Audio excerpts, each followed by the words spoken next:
move in there. Onto the snow. Hey! What? There's a lady that's looking for you. Yeah, she's looking for a friend. Yeah.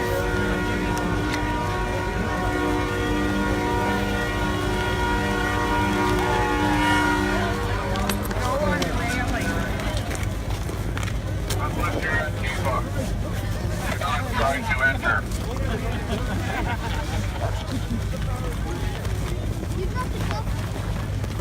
Please do not throw any garbage on Parliament Hill. Okay, everybody. You made it?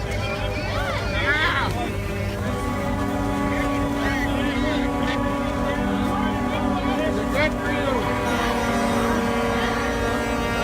Hi. Nice talking to you. Yeah, the motorcycle rally Yeah. in the summer. Yeah, July 6th, guys. Oh, there you go. Yeah. Yeah. There we go, people. Everybody here. We're heading to the Parliament buildings here. Oh, I like your sign. There. Oh, thank you for welcoming us. Oh, yeah, heck yeah. Yeah. Uh-huh. There we go, everybody. Okay, this is a lot of snow. So, we're going up to the Parliament Hill here. Hopefully I'll be able to find my friends.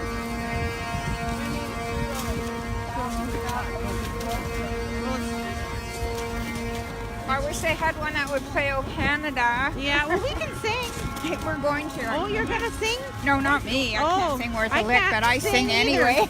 Yeah. God, this is deep snow. You would think that they would like take the snowbank. Yeah.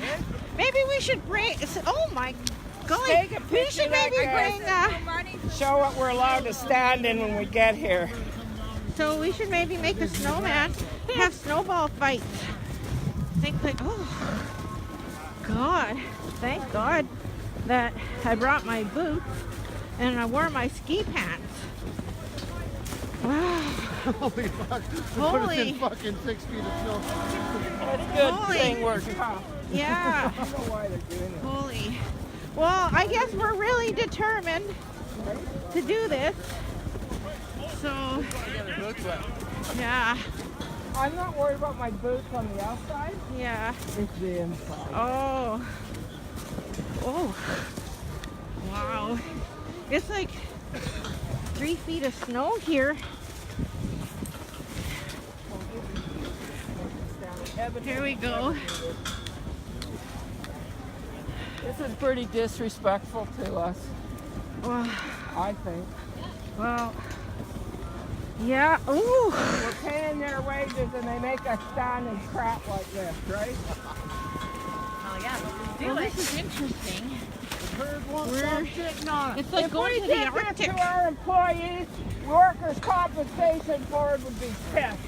Oh, Yeah. you got the labor board on your ass. Oh yeah, you could have done it. We would have been fined as business people.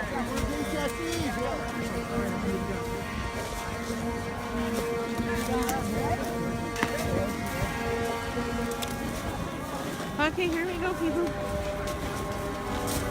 That was like trekking through the Mount Everest. Holy. He's having fun. He's sitting. Oh my God, this is like. It's deep over there. Because the amount of salt, the amount of complaining in that thread is absolutely hilarious. Is it? Yeah. Thank God I have my ski pants here. That's it. Holy. 1, 2, 3. Let's bring it in here, guys. Let's stop that, slow down, and make some room. It is what it is. We'll explain what has happened when we commence the speeches this afternoon shortly. So let's get in here. Let's make some room. Okay. And let's be peaceful. Okay. Oh, of course. That's it. Just deal with it. It's in Ottawa. It's the coldest capital of the world, so let's go. Oh, here we go. Here, I found my friends. excuse me. We're all awesome. I'm just, We're I'm just finding my friends. Okay. all Yeah. good. Come on up. I'm Move just in here, finding my guys. friends. Get out of the way. We've got counter protests coming. We don't need to be in their way.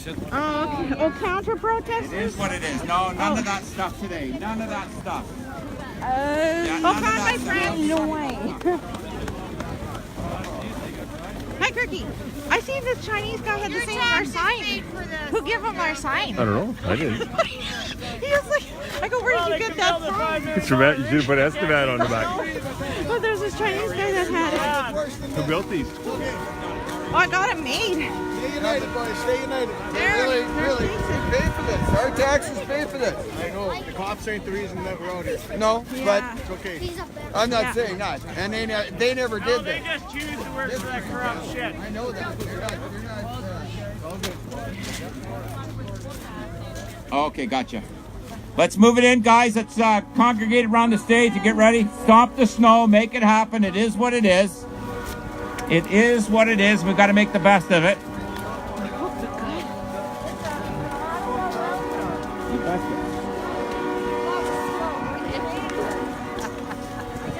Did you come with the convoy or are you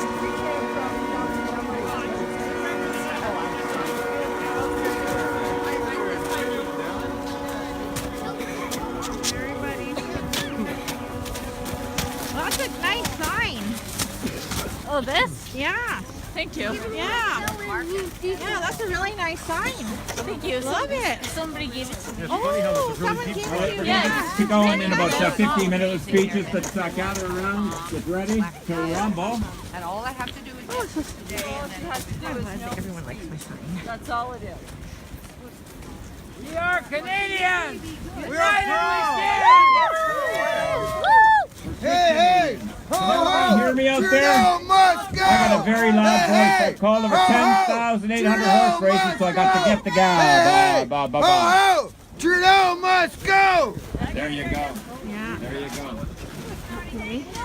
I figure we're gonna work as snow plows too. We do it a lot. Other things we collect taxes for free, etc. So we might as well move some snow and crush the snow and make some room. How are you, young lady? How are you?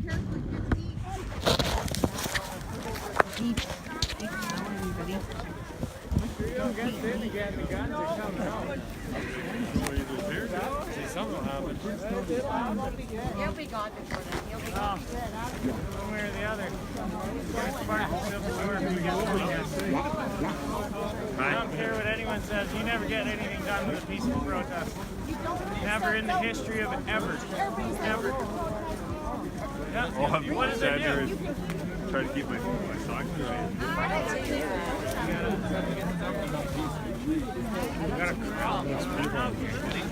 We gotta move them in here. How do you do it?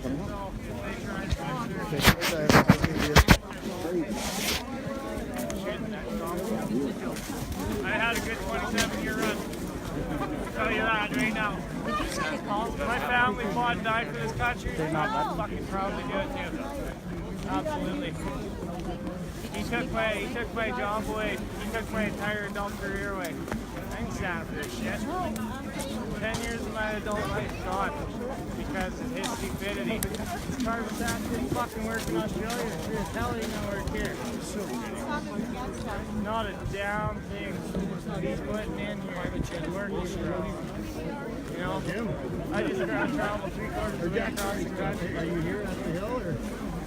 That's awesome. You're what? What's your name? Bobby. Were you having some video across the way? Oh yeah, absolutely. Oh, did you? Yeah, Bobby? you betcha. Okay, what's your last name? Bobby Kyle. Okay, I'll I was remember one of the that. organizers of Saskatchewan. Oh, you're from Saskatchewan? Yeah. Oh, so am I. Saskatchewan, Esteban. Yeah, Esteban? Yeah. Nice. Oh, cool, you guys. Well, Yeah. eh? You're from Esteban too?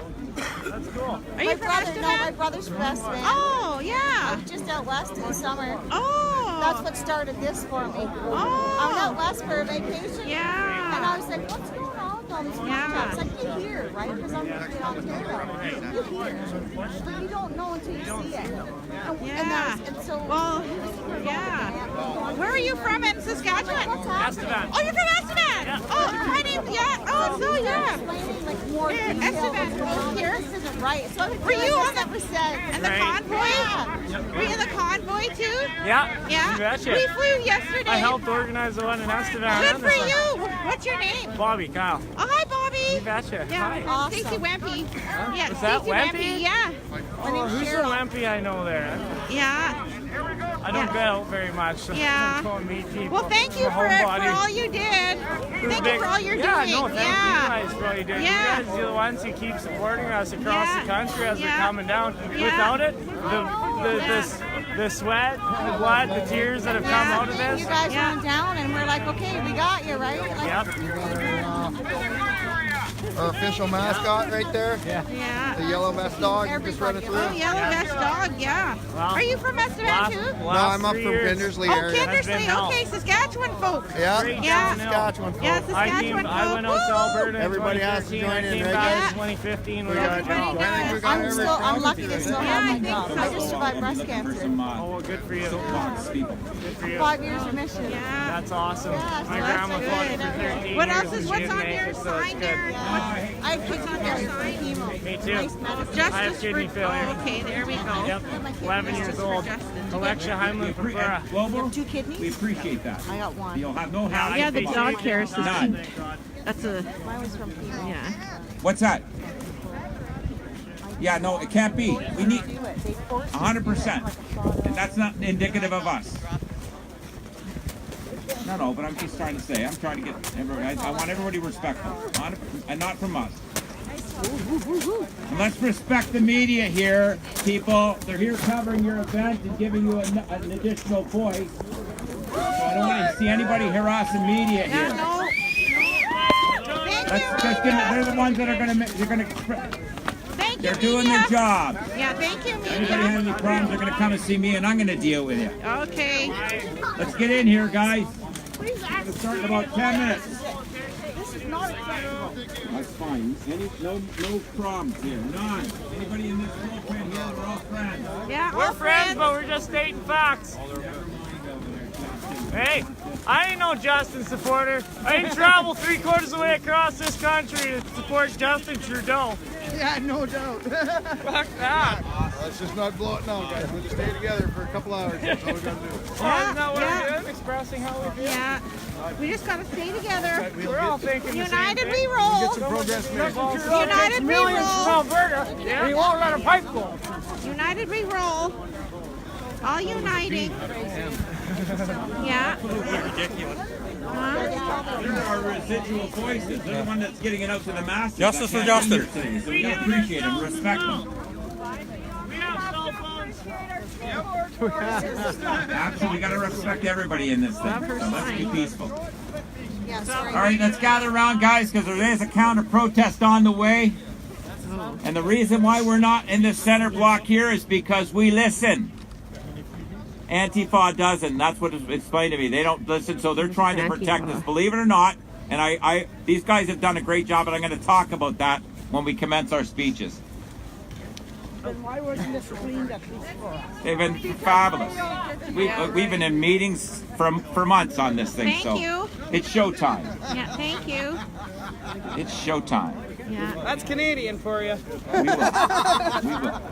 You check whatever you need, officer, and we're apologize for whatever I'm not there. Exactly. Yeah, come on. Not indicative. We paid for this, No, right? of course, We paid of course. No, and I hear you.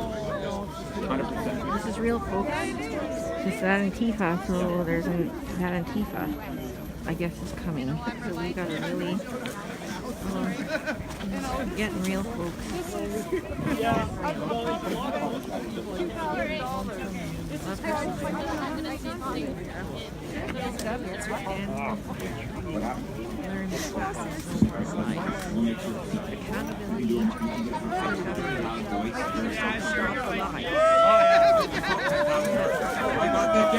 This field is now in motion, and there they go. They're on fan facing its global TV with the lead. Racing into be second is City News. Racing in third is CNN. Off stride goes Fox News. As they race around that first turn, begin the journey towards that opening quarter mile marker. They're by that station in 56 and 4. Single file, 5 legs, front to back. Perfect. You guys can do mic checks, or you have to adjust them. Okay. You know about Noah High? What is this? Noah High. What is this? Okay, there we go. Who's visor? Go get my phone. Go get my phone. Do I have it? Go get my phone. Go get my phone. Noah High. Like Noah High.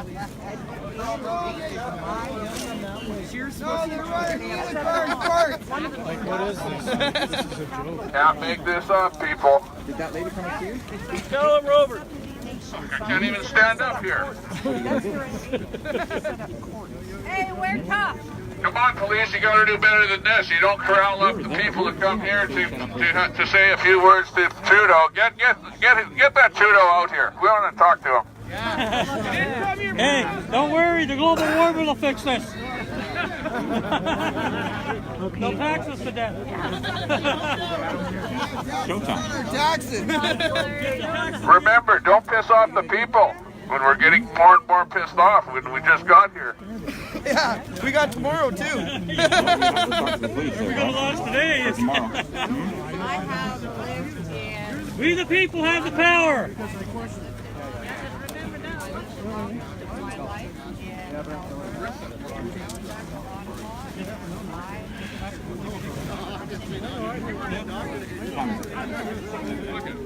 So you're, I'm gonna do, you're gonna sing, and then I'm gonna do my little. Okay, everybody, I'm going to, we're just waiting for the speeches. Yeah. So I'm just going to, wait, Yeah, they just need donuts. media's here. So I'm just gonna go off for just a bit here, just to make sure. I'm gonna change my, You guys do the paper open, so go around. I got snow on my boots already. I'm getting cold. Let us in there. Suck it up. Who said that? That's exactly why the Angela protesters aren't going to show up. Their Priuses are all frozen to their driveway. Yeah. This is how Trudeau plans to get rid of us. Ron Parr, P-A-R-R. I would have bought some throw boots, but there was carbon tax on it. Yeah. Tax on tax on tax, people. I hear you. So let's gather around. Again, we're on this side here. We were setting up the stage on that step over there, nice and clean. And I've been here 4 times scouting this place out. And they told us that we had to move in here. And the reason why is because we're compliant. Antifa may not be, and that's they may gather over there. So it is what it is. They should have been in the snow. But I've been here 4 or 5 times scouting it out. I had a schematic thing with the stage up on that platform like we always have them. Why they put us here? It is what they say. It's for our own safety, and we've I guess we've got to leave that. It is what it is. These guys have done a good job. Everybody's done a good job. It is what it is. It is what it is. Did I come out of the carbon tax?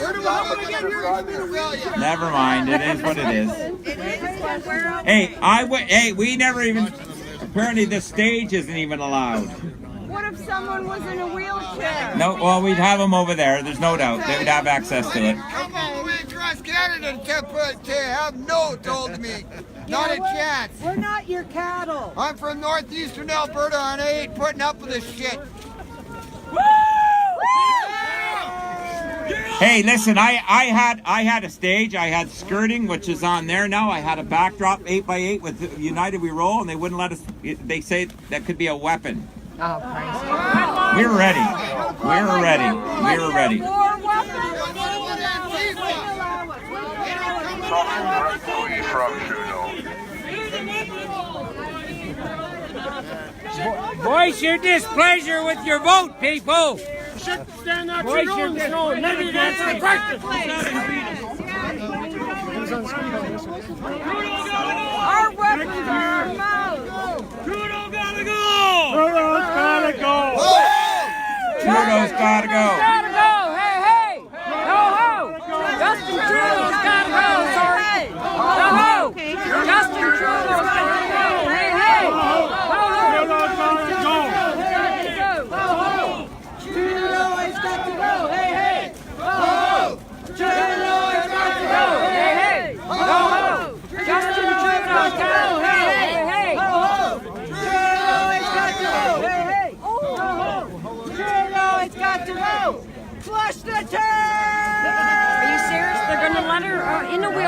and they're gonna open the gate so she can stand right there in the snow in a wheelchair. See that? She's in a wheelchair. They're gonna open the gate and let her sit in the fucking snow here. Who's that? How do you get rid of Trudeau? You lock him in a room of mirrors, he'll starve to death. The lady's right there in the wheelchair. I'm here for everyone's future generations, except for the elite. It'll shift on. I don't give worry. a shit about It'll go down. I've gone down twice. I don't care. All kinds here, people. Yeah, exactly. Hey, is there a big tough guy who can help move a wheelchair? Can you help with a wheelchair? We represent hundreds of thousands of Canadians. Hundreds of thousands across the board. People come and what are you doing? We gotta bring people in a wheelchair into a snowbank to have our voices heard. Yeah. Enough is enough. Who do you think pays for the hydro? It pays for that maintenance of that building. It's us. We couldn't even get a shovel. Yeah, it's bullshit. We asked for a shovel. Lady in the wheelchair into the snow? Yeah. You Absolutely. have to be kidding me. Yeah. Everybody get this Part on of the story. Facebook. Government for you. Yeah. Get this on Facebook. Hey, I've been into here 5 times. We had that stage set up right there all weekend. We were looking for making signage and such. And then they hurt Crazy. us like sheep. Yeah. We need a shovel for the bullshit coming out of that. We're bringing a lady into the snowbank. There's 2 feet of snow here. She's underwater. Come on, security. That's What's the the matter with terrorist you? outfit right there. Yes, it is. Terrorist organization. That's not a government. Tell you what, put that one Antifa guy over into the snow and we'll go over there. That's why they wanted them, because they don't listen. Dragging crippled people into the snow. It's ridiculous. Right, so you give them the dry pavement so they can move freer. Well, we got immigrants in hotel rooms costing us millions of dollars. And our people walking in snow. Like this setting. I think this is It's on Facebook. Ridiculous. I mean, yes, in the summer it's grass, but not. Bathrooms in the snow.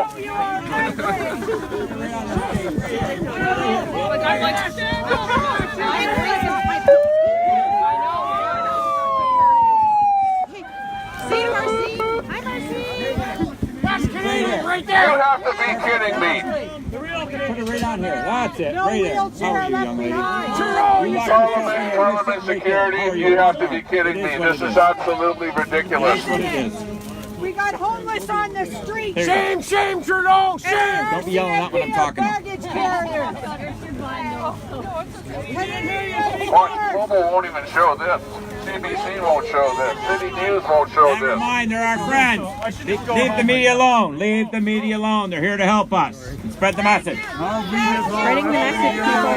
It's the awareness.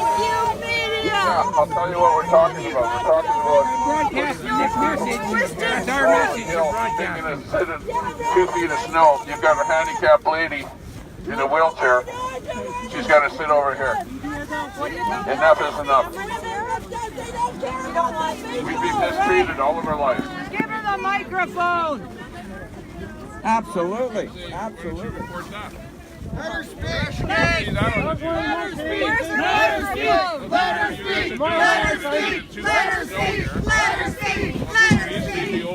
Sir, if I could just explain something. This isn't about news. No, but can I explain something to you?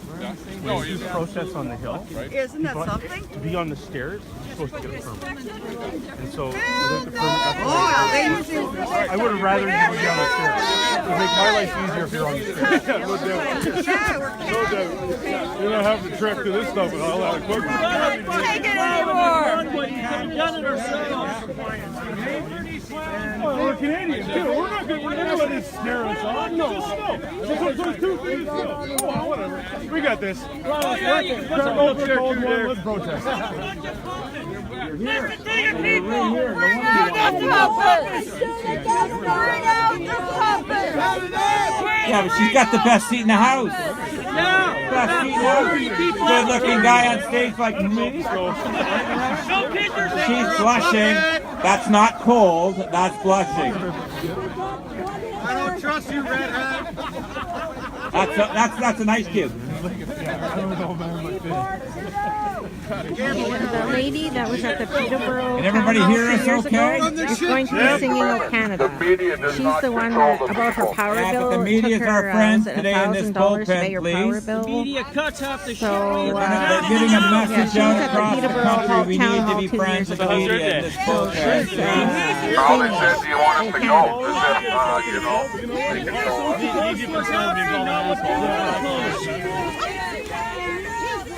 Okay. Thank you. Yeah. Sorry. Anybody got another It's hotter here. Oh, sorry. Okay, thank you. Yeah, over your head.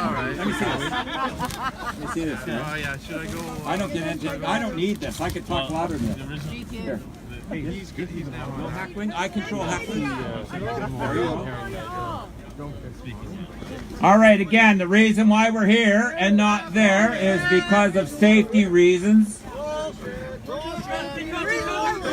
I literally spent all weekend with my graphic designer doing me a favor, even working Monday to get a big backdrop, 8x8 back here with United We Roll on it. We were going to get everybody to sign it. It's out by the street. They wouldn't let us put it up. They, you can hold it. We don't care. Here, let me see that. Let me actually see that. We don't care if you're here or not. You know that? If you don't want to be here, don't be here. But don't think you can control us. Yeah, you're good. You're good. Not in a bad way. Not in a bad way. Why I was just standing here. Some of the guys were giving us a hard time when he was setting up. I'm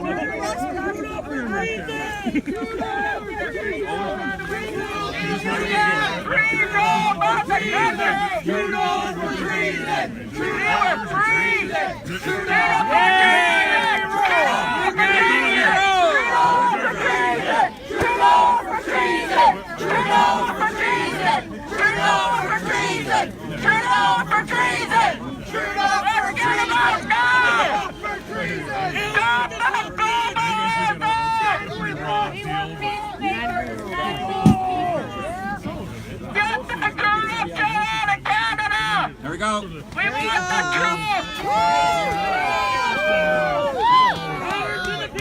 You're quite the firecracker, Loretta. Tell us a story. It's Canada. The people are hurting. And we are uniting. And we're taking our country back. And we're doing this every single look in here, Alberta. We've been breaking the barriers. Right now, I live in Lloyd, Minnesota, Saskatchewan. I had to drive to Red Deer by myself. And it's beautiful people I've been meeting all across. Okay. And this is the convoy for the people, coast to coast, southern border right up to the north. We're uniting. We want the corruption out. We want a government for the people. Free. No, keep going. Frigid weather, but hearts on fire. We want the truth. We want the truth. We want to know everything what's going on in our country. We don't want to be lied to no more. We want everybody to be treated higher than the politicians and the national government. Loretta, a little bit of a rule. This is my stage, young lady. Be careful. You just relax. I'm just looking for my other battery charger. I have to give you resuscitate you for crying out loud. My stage, young lady. And this is for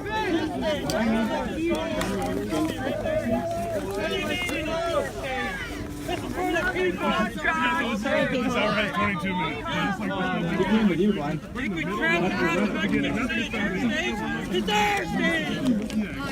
the people stage. It's the whole. This is about the people of Canada. United we stand. And we hang on firm in there. We're going to start in 10 minutes, folks, so gather around, stop that stove and put it in. I'm going to explain what happened here in a minute.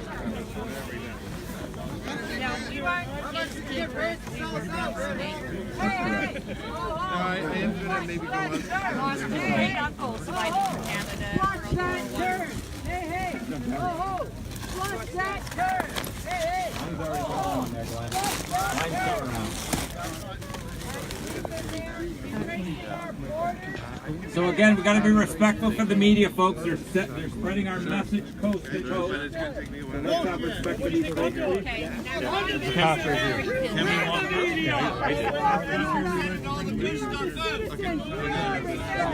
We're sick of getting lied to here. We are the media. You know, Mike, we don't need to send a new card. No, I gotta put it on. Okay, just letting you know.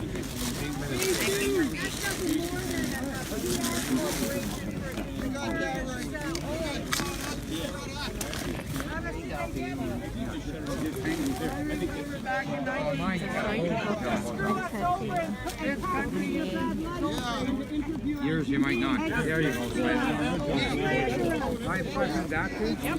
Charge up to 78%. So when you guys got this assignment, you guys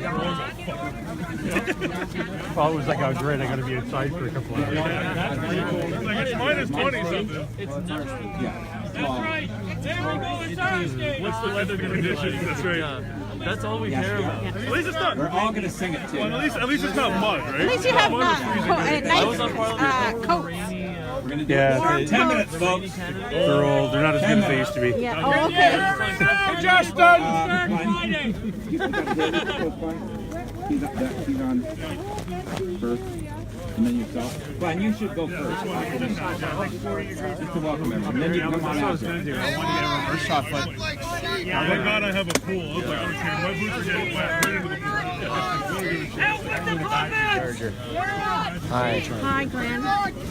Not good. What? Ron Barr was supposed to have this all arranged for you.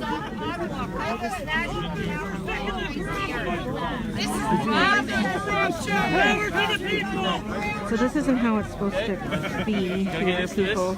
Jay, how are you, sir? Good man. Good. This is really not, just our message here. So kind of what happened here. Here's what it is. We just have to roll with it here, people. We're creating awareness. How are you? Awareness, everybody. From CTV? I was with Henry Burris this morning. Great guy. Great guy. Thank you for coming out. Appreciate it. So you guys, there's been hiccups, but we're just creating awareness. Yeah, the last one I was at was the Eco Field. Loretta there. We got hit with torrential downpour. We were in front of David McGinty's office. Standing out, standing out, the pouring rain, just drenched right through the sock. Yeah, we love when it's raining too. Yeah, exactly. Hi, Auntie Karen. The lens, it's great for the lens. And, Yeah, no doubt. No Hi, doubt. everyone's watching. well, we have rain cover. So, all kinds here. Yeah, just on the side of the So camera. they said that the reason we have to have it here is because the Antifa group is supposed to be somewhere. So we're supposed to have it over there in the, where the steps are. So then we're actually over on like on the where all the snow is. Ottawa. Nation's capital. 30 degree weather and a wind chill. The screws are so small you can't even. You have to take the gloves off. Just in here. They got Bad idea, No, I was That was I did a speech probably a month and a half ago in the Senate. Nobody here to blame. So I want to thank Senators about interprovincial trade. all the people on the convoy. They did they drove for 4,000 miles to bring this message across. And we're doing it, everybody. We're doing it here. It keeps our So we can't go. If we get caught working Quebec, they'll actually escort us back. yeah.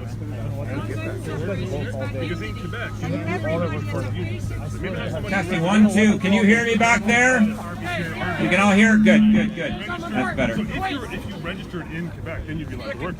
But in order to register in Quebec, you have to and you have to pay.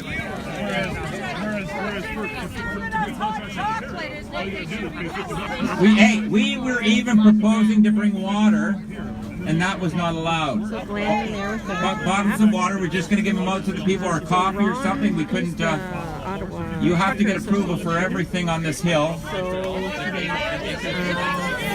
Yeah, but hey, it's Glenn is the one showtime. It is what it beside- is. he's the one that You guys can all hear us back there? organizer for the No con. problem? Okay. Anybody from BC here? Okay, you got BC. What about Newfoundland? Woo!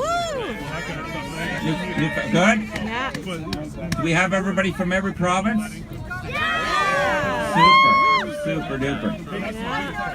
See, the snow is getting flatter Yeah, all the snow's time. getting folks, so we flatter. got no There's problem. probably 2 inches of snow. Let me know when you're ready to go, Mr. Hi, Carrot. Patty. So we're finally here on Parliament Hill. So this is what it's all about. folks. Kathy is, or Haley. There's Kathy. She's going to do that. I'll open it up and then going we'll to be doing a speech. Jerome is going to be doing a speech. So, Are you? Awesome. Is that right? hi, Kathy. The plumber says she's going to get wet. But nobody's going to die in a house. It's really quiet. Is that right? Back. All right, ladies and gentlemen, welcome around. Come on in closer. We're just about to get underway. I'd like to welcome you to the nation's capital, Parliament Hill. I'm going to tell you a little bit about this story about being here. We wanted to be over there on the hill. We were setting up there. We had everything ready to go. We visited Parliament Hill about 5 times, scouting it out. And by virtue of some of the counter protests that were coming, I was told we're compliant. The other anti-factions, they're not. So it is what it is, and it's showtime. Anyway, welcome to Ontario. Welcome to Parliament Hill. We welcome you all. I'm Ron Barr, General Manager of the Greater Ottawa Truckers Association. Welcome to GOTA country. I met Glenn about 5-6 weeks ago. We talked on the phone. He visited my house. He stayed at my house. I got to tell you, for Glenn Carrot and his crew from Alberta to do what they've done, my goodness gracious. Awesome. Let's give this guy and his crew a hand. I follow them. Jay Riddell right here. Did live feed. The tears that were shed from coast to coast was amazing. The turnout, the thousands of people. These guys had a direct route. We had it all figured out. They had to stop many times because they were overwhelmed with people. That is something else. And again, Jay, wasn't it true? The tears were all over the country. So, without further ado, I'm going to get this guy off the phone so he can concentrate on you, but he's done a great job. Guys like Jay doing live feed, everybody honking, parked on the streets. We have done it very well here in Ottawa, so welcome. We've got some great speeches. Tonight, we're going to Rideau Carleton Casinos. We've got 150 seats put aside. Let's go out and join them. We've got a great deal in the dining room, 2 for 1, 100 item, all you can eat buffet, $19.99, 2 for 1. Let's go out and meet. We'll be able to be in the warmth. And we'll be able to meet these guys with our coats and yellow vests, so whatever you're wearing today. But I urge everybody, let's be peaceful for the media. They're our friends. They're spreading the word around the thousands and thousands that are interested that couldn't make it here today. Let's be peaceful as well. We don't need any issues. We have a little bit of a tainted name. Let's not show that today in Ottawa. Let's be respectful. Let's talk, let's bring out the concerns. Let's bring out the concerns, and let's be respectful. So without further ado, I'm going to have Kathy lead us off in the singing of our national anthem, and I'd love everybody to join in because there's nothing more patriotic. And then we're going to hear from our organizer, Glenn Carrot. Do we need to do the gender balance carrying version? all of Canada on his back, and I'm pleased and proud to be able to support him. So Kathy, come on up. But, move around. Yeah, I'm going to just do this. Go ahead. Okay, Did the permit say it has to be bilingual? Glenn Carrot, let's hear it for Glenn Carrot. Is this louder? Nope, that's his. That's you're welcome. You're loud. Hello, Canada! Listen, there's obviously some mix-up of the steps. I apologize. I guess they were worried about all the other protesters that are over on the other lawn. Maybe the camera crews could just go and have a look over there. Their bicycles wouldn't stand the cold! So, This is Canada. We're the hard-working people of this country, and we've united this country by driving across it and meeting every single one of you. We met some amazing people all the way from BC, Alberta, Saskatchewan, Manitoba, and Ontario. They're coming from the east. We cannot say how amazing it was to see the reception and the thousands of people that met us on the road, and that's what Canada's about. And also, you know what? We're going to also show them what Canada's about, because we're going to stand in the snow and we're going to show them that we're going to be heard, even if it's in the snow. So we're going to make this work because our voices are going to be heard. They heard our horns coming up, and that's what's going to happen. We're going to take the country and make it what we want to make it. The politicians need to start listening to us. I've got a couple.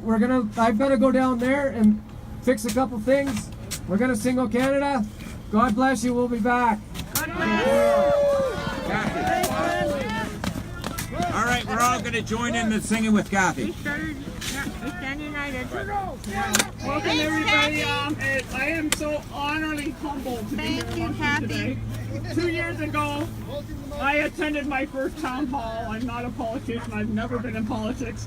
I seen a thing on Facebook that said that if you want to ask the Prime Minister a question, come down, register at Marianne Monsef's website, and you can get in. I tried 3 times. I registered in that website, and every single time I was told I'd get an email confirmation shortly.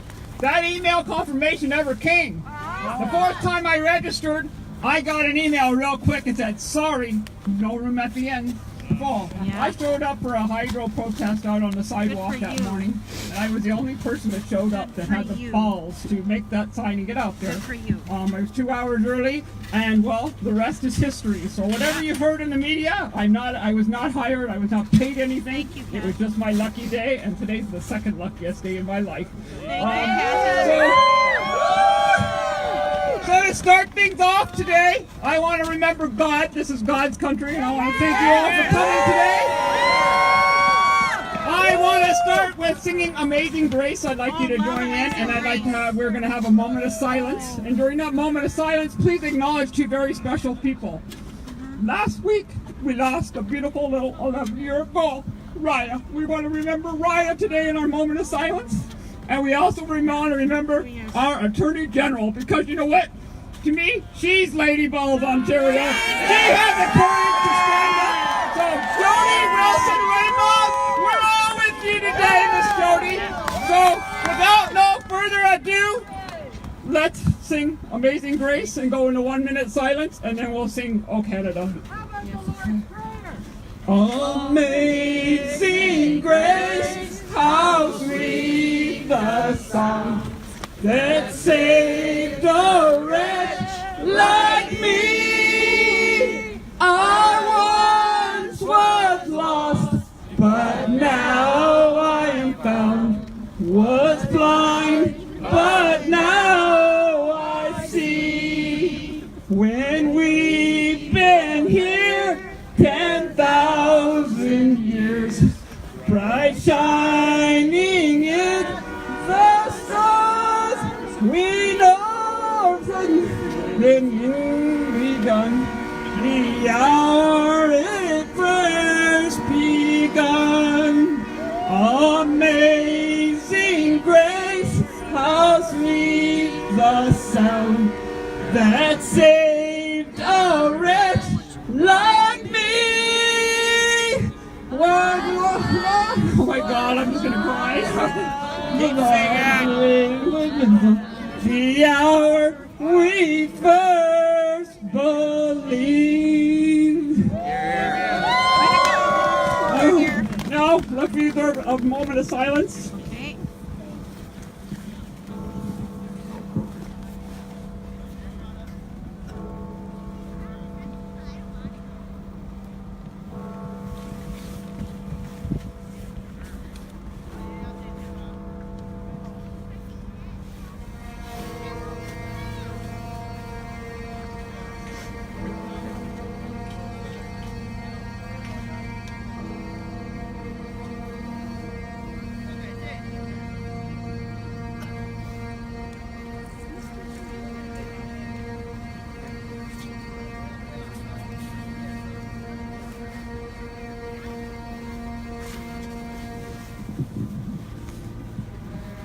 Oh, Canada, Everybody sing. our home and native land, true patriot love in all our sons command.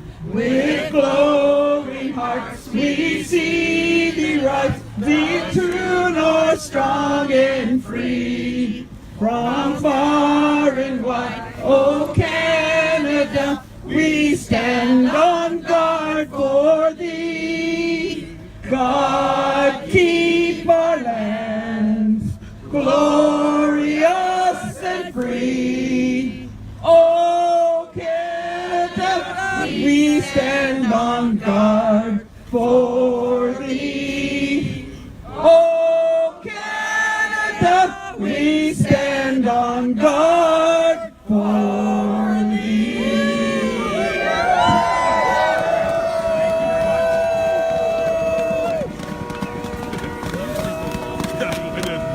Thank you very much, Kathy. Thank you, Glenn, Kathy. come on up here and lead us up.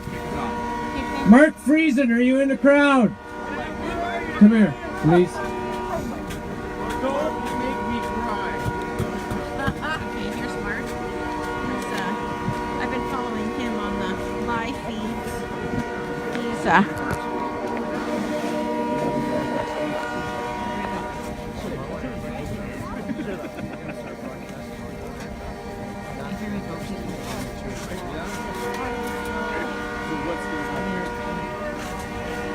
Hi, Kevin. Hi, Sharon. Hi, Gwen.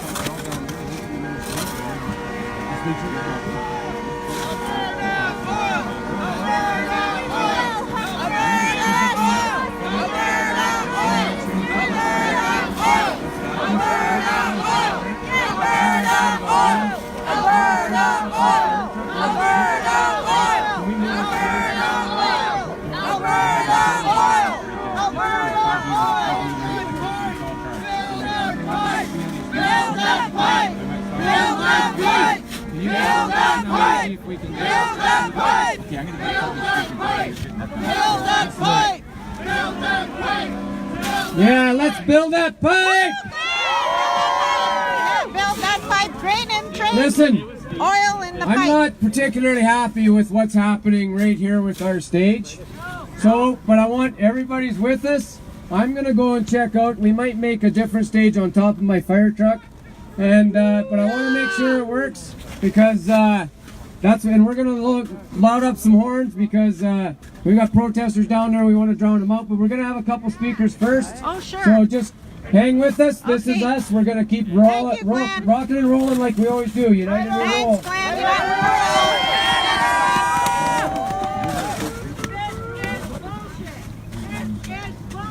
My daughter's feet are cold.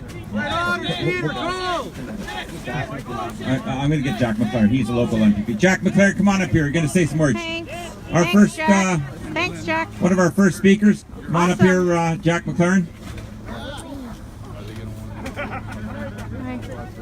Like the snow is really deep. It's like 2 Yeah, come on in, Jack McClaren. Jack McClaren's a good friend of the Truckers Association, a good friend of Truckers, former MPP. Thanks. Jack has been instrumental in helping me with the Quebec issues. He's Oh, very good. put Fairness is a two-way street together and such. So here it is, Jack McClaren. Thank you, Jack. Thank you, Hey, thanks, Ron. Jack. And it's great to be here with all you folks from Alberta and Saskatchewan and wherever else you are from Canada. We're here Yes, we are. as Canadians. We are here as Canadians. We're here as Canadians who are proud Yes. to be part of our natural resource industry.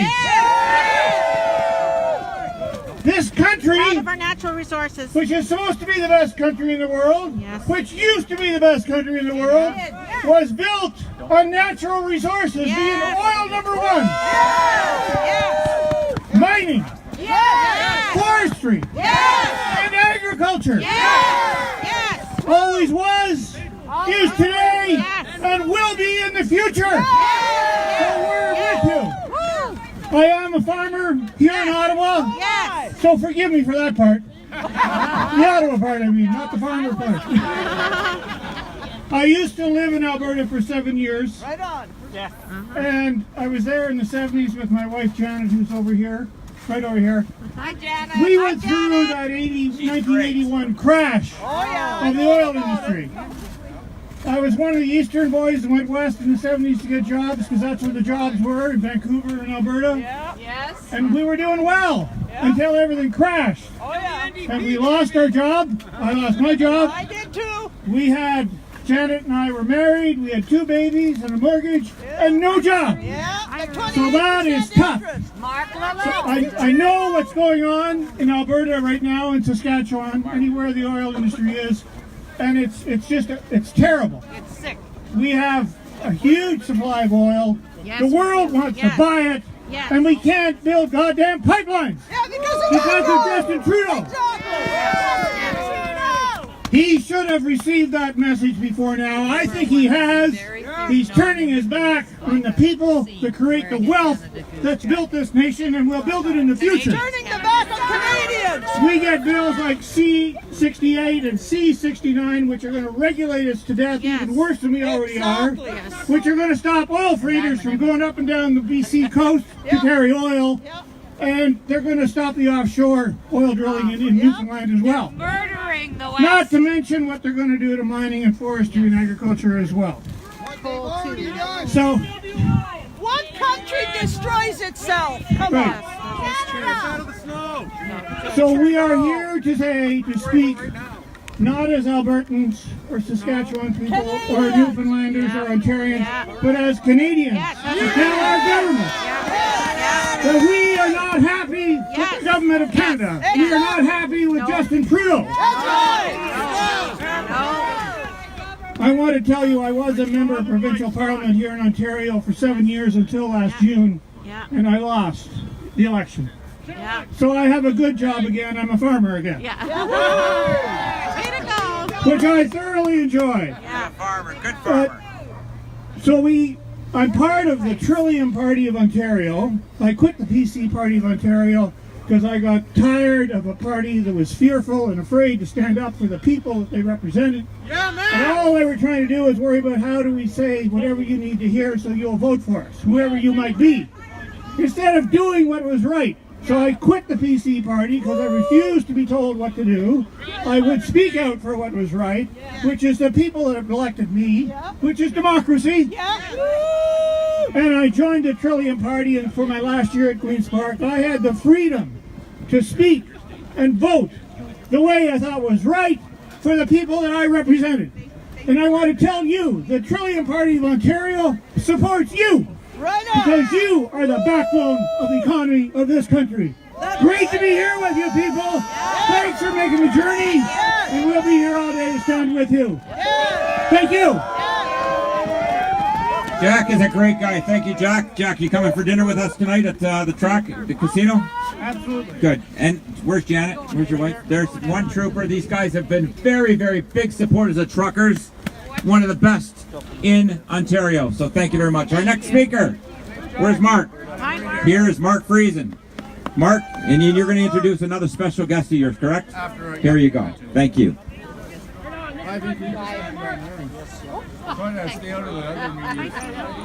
Sorry folks, we're just getting our live feed on Facebook also ready because we've spent our whole trip taking the rest of our Canadian patriots with us. So I just want to make sure we're up and ready to go. Woo! My feet are freezing. Me too.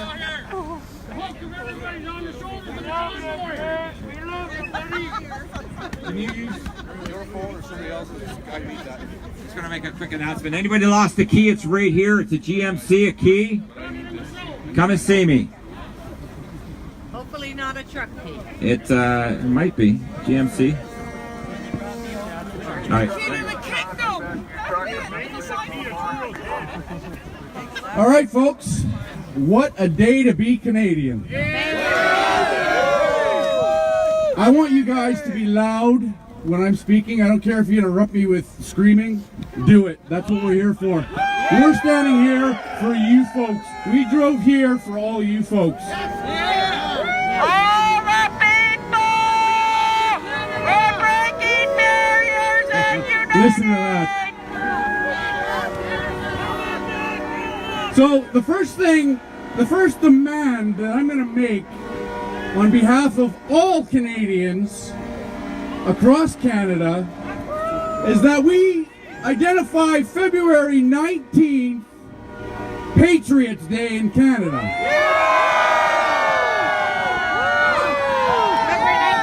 This, right now, and I don't care if it's on any piece of paper, right now, as of now, February 19th is Patriots Day in Canada.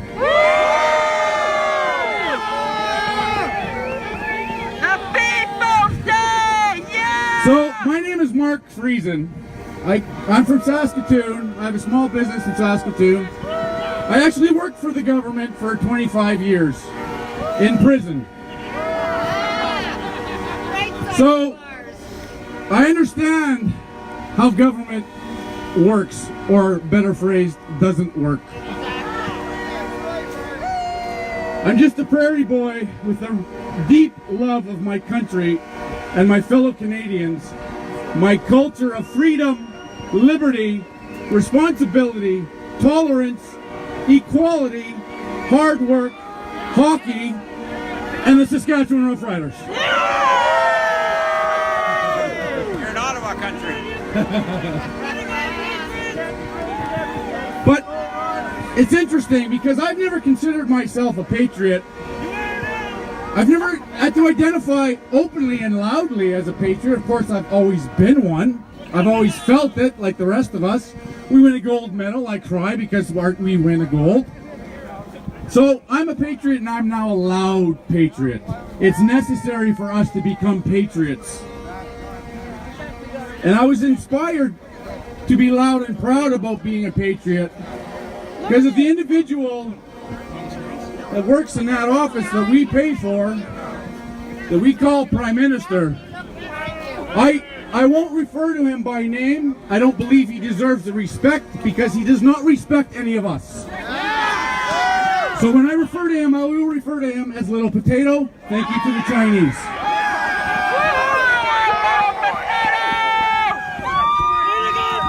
I'll tell you what really, the day where I woke up angry is the day when I woke up and I heard we say openly that Canada is a post-nation state. What? And that's coming from the leader of our country. Calling my country a post-nation state? We have veterans. We have veterans in our families that gave everything, sacrificed all for our sovereignty, for our nation, for our freedom and our liberty. Nobody, including our Prime Minister, is going to give that away.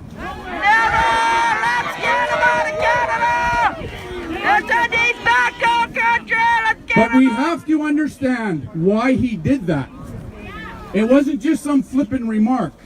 That was a message to his UN puppet masters. Yes. That's what that was. Now our successive governments, they have, since 1972, sold us out to the UN in differing degrees. They've signed on and been party to the Sustainable Development Agenda. Now that agenda is an extremely large document. It has evolved into a behemoth that has created all of the policies that we're standing around looking at in Canada wondering, where is this coming from? For example, the carbon tax. How is a carbon tax applicable to Canadians? When you consider, they like to tell us that our emissions, our contribution globally is 1.6%. Exactly. But that's before they count all the trees in our country, which is 318 billion, give or take a few million. We are a carbon sink in Canada. This scam they call climate change, this scam they call, and they're going to defeat it with carbon tax, is exactly that, it's a scam. They've convinced, with the help of the media, they have convinced many, many folks that we're going to do something by paying a carbon tax. No, we're not. Well, we are. What they're doing with the UN, backing from the UN, is it's part of the redistribution of wealth, program that they've instituted on a global level. Exactly. They are taking wealth from the West and they are redistributing it throughout the world. They've been doing this for years, for 50 years. And if it was something that was going to work, wouldn't it have worked all right now? And we wouldn't have a migrant crisis? Exactly. The fact of the matter is, it doesn't work because that money never sees the people on the ground. Exactly. Now, while I talk about migrants, I want to make it very clear. This vest does not represent racism. This vest does not represent violence. This vest represents freedom. This vest represents sovereignty. This vest represents unity. We are a country of immigrants. Yes, we are. We built this great country of immigrants. Yes. We want more immigration. We need more immigration. But we need to determine these policies in Canada for Canadians. Not some policy developed by an international body that has zero interest in Canada's best interest. In fact, they want us divided, as they've been dividing us for years. They've been dividing us by provinces. They've been dividing us by regions. They've been dividing us by issues. What I saw on this convoy from Saskatoon, where I joined in Regina, what I saw was unbelievable. The expectation I had was nothing in comparison to the reality of what happened. I've seen thousands upon thousands of people sitting in my truck through my live feed, crying together while we're in the convoy talking to each other. It's about unity. But I want to say this, because I joined this convoy because it was developed and supported by the energy industry and the people that work hard in Alberta and Saskatchewan. That industry is under attack. There's a reason why it's under attack, and people are losing their livelihoods, they're losing their homes, they're losing their families. Trudeau doesn't care. It's crushing to the industry, an industry that Saskatchewan and Alberta depend on. Not only do we depend on it, the rest of the country depends on it. We need to fix what the problem is and go for the root of the problem. The root of the problem is the Sustainable Development Agenda and the policies created by UN and global governance. You cut that head of the snake off, we get our country back. All of it. Including pipelines built, including dumping the carbon tax, including getting rid of the migrant pact and Wildershide.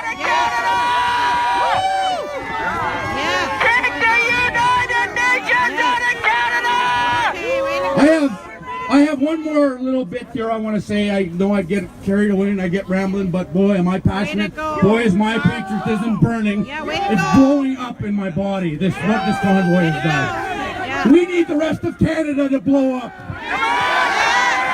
In love and in unity. So, this message is to the rest of Canada. We love you. But I want to say this loud and clear, folks. You may see a yellow vest rally and you may avoid it. You may laugh when the media makes fun and shames the yellow vest. You may dismiss the yellow vest as not to be, so they're not lumped in with the narrative and the labeling. You may be scared to support the yellow vest for fear of repudiation. But know this. If you love your country, you are a yellow vest. If you cherish your freedom, you are a yellow vest. If you want to regain, maintain, and protect your nation's sovereignty, you are a yellow vest. If you believe our Canadian culture of freedom, liberty, equality, respect, responsibility, and tolerance is real and worth protecting, you are a yellow vest. If you're tired and frustrated at establishment governments abusing you in your hard-earned tax dollars,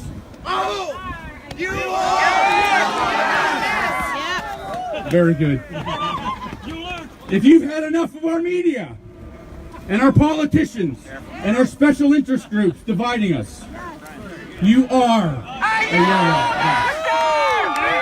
And I know you good folks right here running the cameras, I'm not talking about you. I'm not talking about your co-workers, your colleagues. I'm talking about your bosses.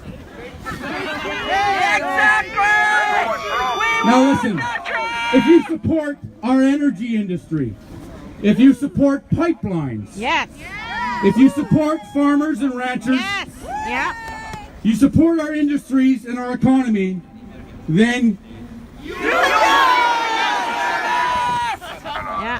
So the next time you hear someone in the media or some politician degrading a yellow vest, they're degrading you.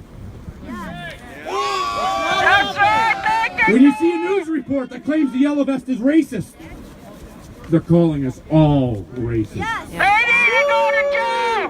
The media is racist. There are many reasons for donning a vest and joining the movement. But for those who ignore those reasons and excuses, don a yellow vest, voice their concerns loudly and proudly, stand up to the shaming, the labeling. Yeah. They're doing it for you.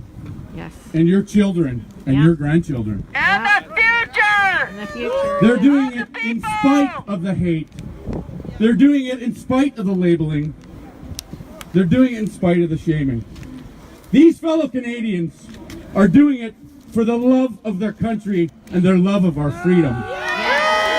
We are patriots. So on behalf of all and every Canadian patriot at this rally and across the beautiful, united and free country I'm standing here to represent, we want you all to commit to dumping the carbon tax. Get the pipelines built. Treat our energy industry along with all hardworking Canadians with respect. Denounce and reject the Migrant Pact in its entirety and give us our sovereignty back. Reject and denounce the Sustainable Development Agenda and back away from all agendas attached to it. And finally, withdraw from the UNSDA. Power of the people is stronger than the people in power. Long live Canada and her citizens. Enjoy your very first Patriots Day. I have one little bit to my speech. I want to invite a good friend of mine. I spent the trip coming up with him. Ivan, come on up here. Ivan happens to be an immigrant. Now I've been called a xenophobe more times than I can count because of this yellow vest. Well, I'm going to let everybody know that calls me that and has in the past two things. Here you go, Rudy. Two things. My wife of 10 years is an immigrant. Wow. She's not a Canadian citizen because the system doesn't allow her to be. It took her 4 years just to get coverage for health care. Wow. My wife is an immigrant. I love her to death. Yes. My good friend Ivan, secondly, is also an immigrant. He's been with us for 12 years. Give a big shout out to Ivan. Ivan is, as of 2 years ago, a Canadian citizen and a patriot. Ivan's sick, ladies and gentlemen. Hello, fellow patriots. So nice to see that you guys show up in such a huge number. I just wanted to say, I came to this country 12 years ago, and after 3 days, I believe, I decided that I'm going to live here and make this my homeland. Way to go, Ivan. I decided to stay here. I got married here, got kids here, and there's nothing that I love more than my wife, kids, and this country. Saying that us as a yellow vest are racist, hi, Ryan. That's just not true. No. I'm an immigrant myself, and I can be a racist. I can't be a racist to myself. No. I just want to send a message here. All the people who come to this country like I did should respect this country, respect the Canadian values. Yes. Yes. Canadian way of living. Yes. Yes. And become a Canadians in whole.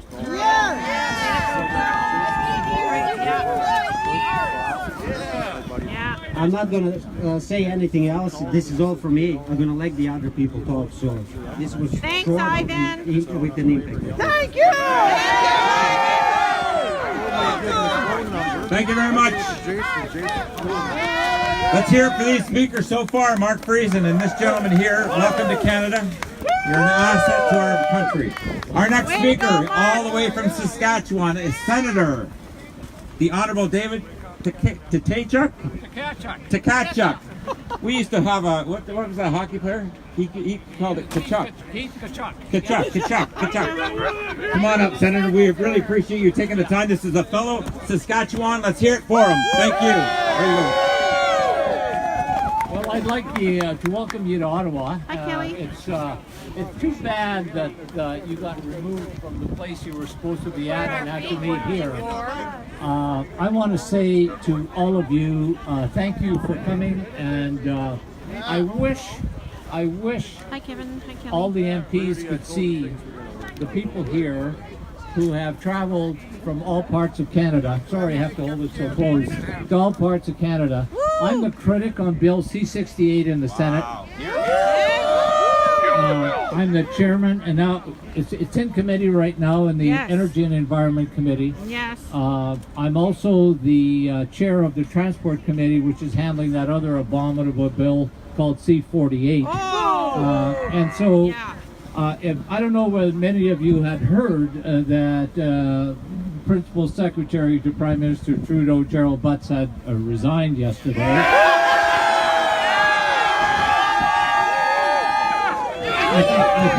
I think we can all be thankful for that. Yes, thank you. But if you noticed, or you may not have, but in his letter of resignation, he brought up the idea of climate change. Hi, Deb. And I want to just leave you with the perspective that I thought I brought to the Chamber in December in my speech, was that this is not about Bill C-68.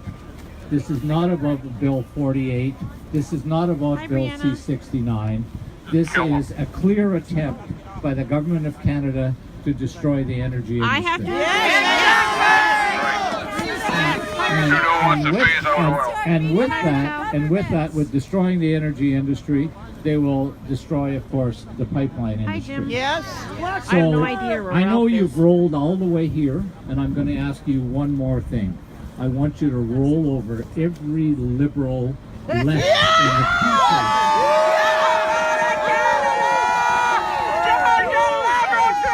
Because when they're gone, these bills are gone. Thank you very much. The very best of luck. Give us the vote. We'll vote those bills down, but we can't vote. Oh, here's. Go that way. Sorry, guys. I'm sorry. No, don't you be Can you sorry. guys hear me okay here? Sorry. Ladies and gentlemen, my name is Jason LeBlanc. Here's Jason. And I come Jason. from Estevan, Saskatchewan. And I am proud to be part of this deal here. This is a peaceful rally. Thank you, Jason. It's a bit of a warning shot, is what we're going to call it. Yeah. We want the Prime Minister to hear our message. Yes, Jason. This, the naysayers, they said it couldn't be done. The keyboard warriors all called us racist, Yes, bigots, they did. and any other names they could think of as we made our way across this great country.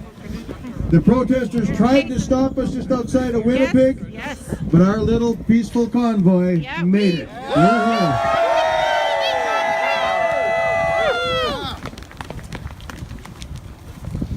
As I said earlier, my name is Jason LeBlanc, and I'm here today as a fourth-generation farmer. And I'm standing here united with agricultural producers across Canada who wish to secure the future of our children and our grandchildren that is affordable and sustainable. There is a common misconception that those of us in the agricultural industry are uneducated. We are not. Hi, Darlene. In order to be successful in the industry, we must possess management skills, marketing skills, and development traits that are closely related to those of veterinarians, crop scientists, agronomists, economists, meteorologists, climate scientists, and tradespeople. In fact, more than ever, we are highly educated, skilled farmers, and I am proud to be part of that collective. I am here to let all of Canada and Prime Minister Trudeau know that farm families and those who work in the oil industry are human. We work just as hard as anyone else. We pay taxes, we contribute to our communities, and we know what it takes to make the world go round. The contribution that agriculture and oil make to the overall well-being of Canada are immeasurable. And they create many benefits to to other sectors, including energy, service, food, hospitality, construction, health, education, manufacturing, safety, distribution, and trucking, trades, everything, all included. I am proud of the relationship that coexists between agriculture and the oil industry. Farmers work together with the oil industries to allow access to the land for the purpose of drilling the wells. Once the oil is refined into usable fuel, the ag producers purchase it and use it to create sustainable food supply for our country of Canada. Thank you, Jason. Thank you, farmers. Thank you, guys. We have lots of farmer support here today, and I appreciate it. Agriculture does not exist without oil, and oil cannot be refined without agricultural land to drill on. Yes. My hometown of Estevan, Saskatchewan, we are known as the Energy City. We are proud of that claim. We are proud of our city. But Prime Minister Trudeau's policies have put a profound impact on our community. The state of uncertainty has clouded investment, killed jobs, eroded community support for programs, made it difficult for business to obtain and retain qualified employees, decreased property values, and turned people's dreams and hopes of an amazing life into a nightmare. Day after day, our industry continues to fall victim to the Trudeau government and their ridiculous notion that budgets will balance themselves. Bill C-69 and C-48, if passed, these bills will hinder the ability to extract Canada's resources from Canadian land through our highly regulated industries to meet the high demand and the ability to compete on a global stage. Our inability to do so to get these resources to market will ultimately reduce the national revenue, impacting all areas of Canada, from healthcare to infrastructure to equalization payments. Caught in the crosshairs of these detrimental bills will be the agriculture industry, which will face increased operating costs, taxes, and regulations, which will then see the unfortunate loss of farmers, and the rising cost will be passed across to all Canadians, rural and urban. The climate change, after going through more name changes than a government department. Climate change continues to be the main force behind these bills of economic destruction. I am not a climate change skeptic or a denier. I strongly believe that the climate change goes in cycles and will continue to do so. However, I am a man-made climate change doomsday denier. I don't think we can come here. All too often, we hear the comment from the politicians and the media stating that 97% of scientists agree that climate change is real. Yet, they do not explain what it means. Alex Epstein from Prager University states that when we hear this quote, we need to ask two questions. What do the scientists agree on, and how do they prove it? He also states that we should be more scared of losing the proven benefits of fossil fuels because they are cheap, plentiful, and reliable, more so than unproven negative climate change accusations that they supposedly create. Let's not forget Al Gore. Oh, good God. Al Gore and his global predictions. If those models had been true, I wouldn't be standing here bundled up in a winter parka, toque, mitts, and a Saskatchewan bunny hug. I would be standing up here in front of you in my flip-flops and shorts while reading this speech. He utilized fear to make sure that he capitalized on this issue. And he got rich doing it. Will Happer, a physicist and professor at Columbia and Princeton University, states, and I quote, Aside from the human brain, the climate is the most complex thing on the planet. The number of factors that influence the climate, the sun, the Earth's orbital properties, oceans, cloud, and yes, industrial man, is huge and enormously variable. And that's the end quote. What this means is that computers cannot accurately predict climate change because there are too many equations involved to do so accurately. He gives the example that Hurricane Irma's path in 2017, which could not be predicted accurately 2 days ahead of real-time data being collected, which begs the question, how can we predict climate change decades from now? Happer also states that water, H2O, has a greater effect on the heating and cooling of the atmosphere than CO2. Moreover, the United Nations Intergovernmental Panel on Climate Change published in their third assessment report, and I quote, "In climate research and modeling, we should recognize that we are dealing with a coupled non-linear chaotic system, and therefore that the long prediction of future climate states is not possible." End quote from the United Nations. Citizens who believe in the idea of man-made climate change are quick to refute points with the first Google result that they find to support their argument. They do not take the time to research the entire issue and respond with independent thought that would support their facts. As farmers, our livelihood depends on being good stewards of the land that we love. We need to know weather patterns, plant disease, soil quality, and potential for drought and food and a flood, as our budgets depend on it. Yes. It is through this knowledge that we can all continue to provide food for Canada, successful and safety. Yes. The egg industry has been well ahead of this game in environmental issues. We as farmers, we have embraced zero-till, crop rotations, cover crops, GPS technologies, auto-steer, irrigation, precise farming, shelter belts, pest control, the list goes on. We have paid dearly for forced technological advancements in equipment to satisfy government regulations. Where is the credit for this? Exactly. Our agriculture industry has been successful through these practices and have reduced carbon from the atmosphere. Exactly. To the surprise of many, we have found useful ways to use CO2 in other industries. When will Mr. Trudeau and Ms. McKenna take note of these accomplishments and acknowledge that Canada is not the issue in climate change? If one truly believes that global CO2 emissions are the problem, then what really matters is results achieved by the top Then what really matters is the results achieved by the top emitting countries like China and the U.S.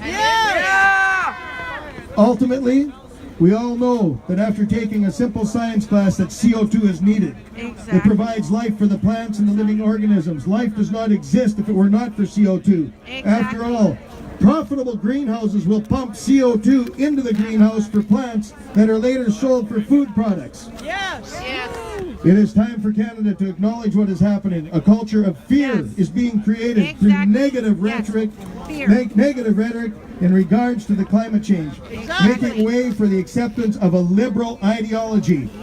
Even though Canada is responsible for this said 1.7% of global emissions, we are all allowing Justin Trudeau to advance his personal agenda and future promotions at the cost of the agricultural, oil, and gas industries, the future of Western Canada, and more importantly, the entire Canadian economy. Yes, Jason. Carbon tax is not a price on pollution. It is a price on industry. It is a tax on all Canadians, and we will pay dearly. We will pay dearly for it due to the out-of-control spending by the Trudeau government and the belief that budgets will balance themselves. Exactly. The cost of living will increase dramatically. This tax will be applied to almost every product that I use on the farm, and this is how it's going to affect you. My local municipality fuel expenses will increase, so that means that I will pay higher taxes.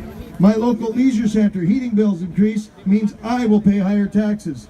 My local grocer, hardware, clothing store, transportation expenses, everything you can think of in your community will increase, and it'll make me pay more taxes. Yeah, because he wants to go on a holiday. My local farm dealership manufacturers expenses will increase, causing me to pay more taxes, Your guys, my local healthcare and education services will cost more to provide, so that means we will pay higher taxes. The list goes on and on and on. Many questions are being raised based on Justin Trudeau's claim that this is a revenue neutral tax. How will the government rebate families more than they pay? Where does this extra money come from? Is this just a redistribution of wealth in a form of social welfare? We know that our country cannot afford the maximum price it needs to charge in order to hit the Paris Agreement targets, so why are we doing this? This tax will continue to put Canada at an unfair trading position and is forcing our industries and jobs elsewhere, where the environmental regulations are inferior to ours. This tax will not only phase out the fossil fuel industry here, but will also phase out the very standard of living that we are admired for around the world. The ultimate truth is that this tax mechanism is a place of a hike on GST. How do you ask? Every bill you receive from here on in, you will have a carbon tax. On top of that, you will have a 5% GST. How is that additional 5% that we are charged going to be returned to us? In the last little bit, what I'm going to talk about here is I'm going to bring some information that you just might not know in the East. My hometown of Estevan, Saskatchewan is home to the world's first clean coal carbon capture and storage project. According to SAS Power, since its inception in 2016 and as of the end of December 2018, the facility has captured 2,465,333 tons of carbon, which is the equivalent of taking approximately 616,333 cars off the road. That's just one unit in that short time frame. There are possibilities in Canada and around the world that we could take this technology, sell the idea, and enhance the fossil fuel industry, not shut it down. If industry is supportive, as Mr. Trudeau states, then allow industry to make the changes and develop solutions to meet the requirements that you have signed us on to. Taxing is not the answer. No! No! Mr. Trudeau, there is a movement rising against you on the so-called price on carbon, and it started in my hometown province of Saskatchewan. Now, Prince Edward Island, Manitoba, Ontario, New Brunswick, and eventually Alberta will join.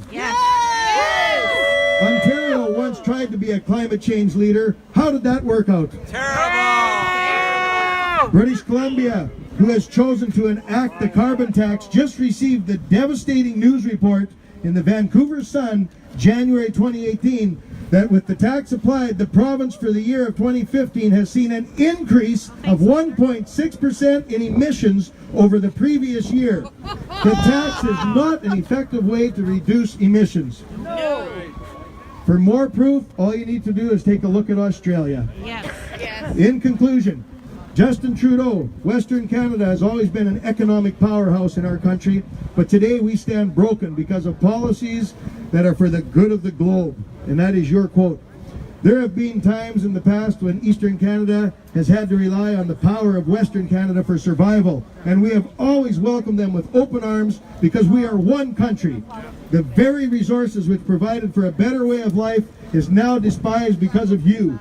It is time for the narrative to change. Our industry is not a dirty industry, but rather one of black gold. The gold has been used to finance government spending for many years.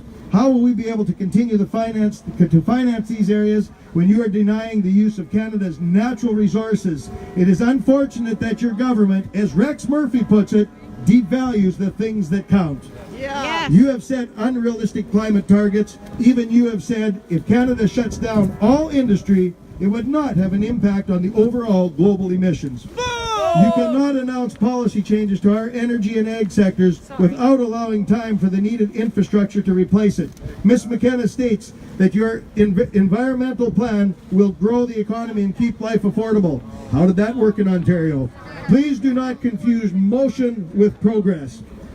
The tax is one that must continually be increased to hit unrealistic climate targets and will bankrupt industries as it increases. There is no end in sight. The ultimate goal is that you will have control over all industry, attempt to be successful with your urbanization plans and manipulate society to basic human needs and make the globe a one-world government. Your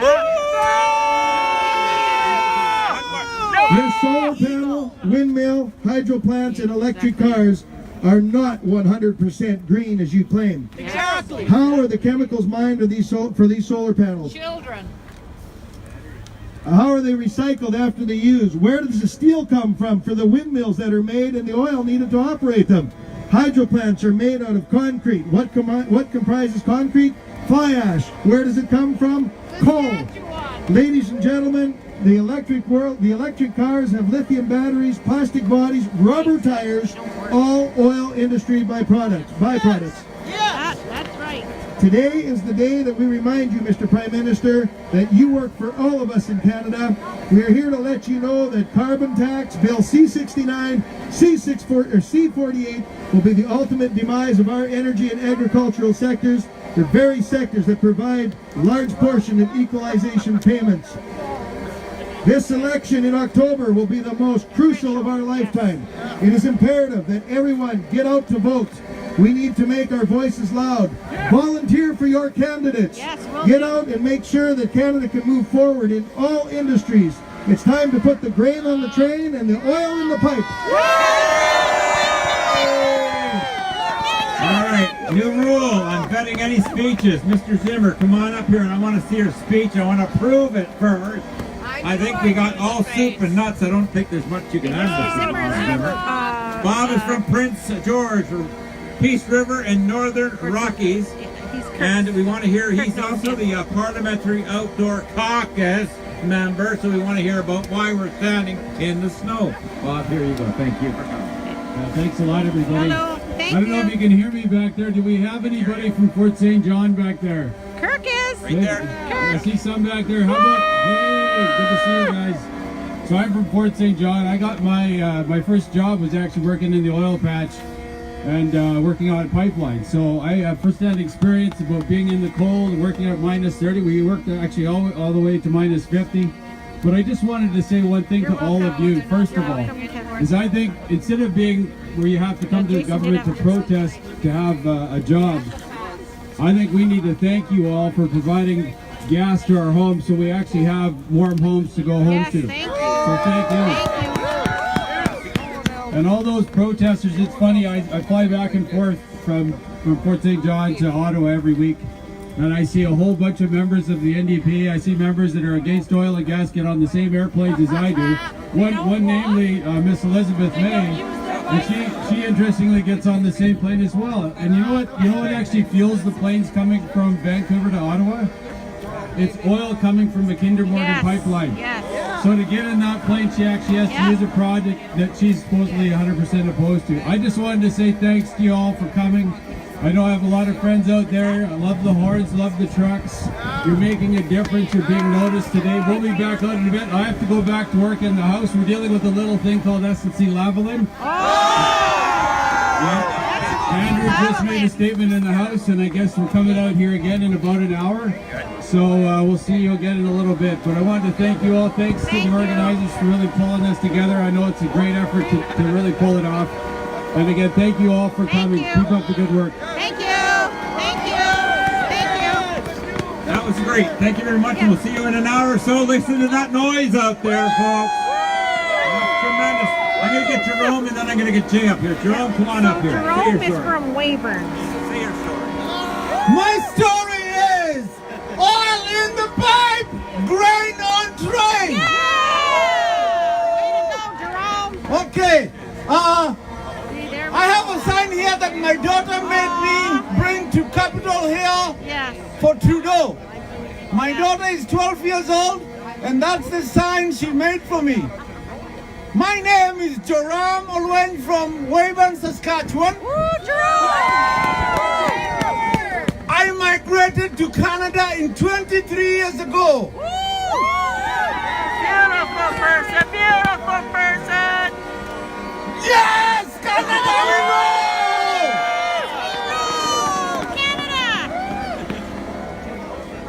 I migrated lawfully. I have been in Canada. I work in the oil patch. I run a business. If I tell you my story with a little bit of my story with the Immigration Canada. Immigration Canada used to be a very strict, very straightforward, and very lean. The reason why I'm here is because I went through the immigration process successfully. Out of 5 of us that migrated to Canada, only 2 made it successfully. The vetting, the security background had to be checked. That's right. Yeah! Exactly! And that happened at your own expense. Wow. You could not work. You had to go through the immigration process. No income, no government support. Exactly! What ticks me off is after 2 years of processing my immigration papers to try and be a Canadian citizenship, to get my Canadian citizenship, Yes. Given away, right? I could not get it. No! It took me 4 years. No, you could not work because you're not a Canadian permanent resident. And now, what ticks me the most is somebody can walk through the border. And guess what? That guy over there wants them to vote for him. No! No! Say no!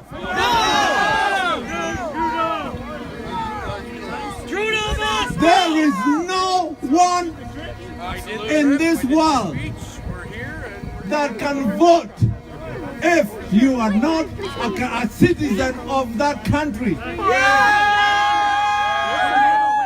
Gotta go. There's little ones here. I love the oil patch, I love the farmers, I love Canadians, and that's why I became a Canadian citizenship.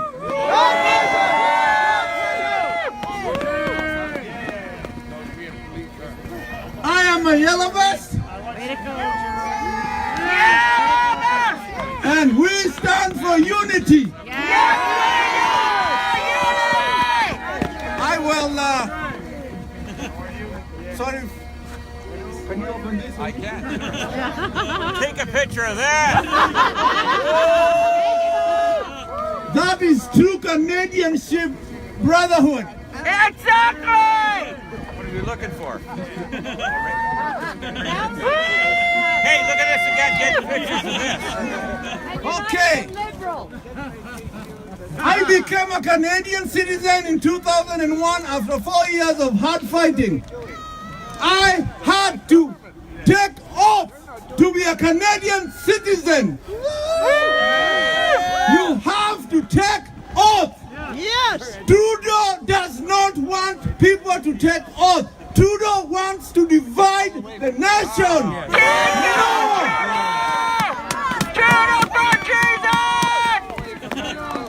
When I became a Canadian citizen, that is what I got. I'm gonna read it. Declaration, I think. As a Canadian, you must uphold the principles and of democracy, freedom, compassion, which are the foundation and a strong and united Canada.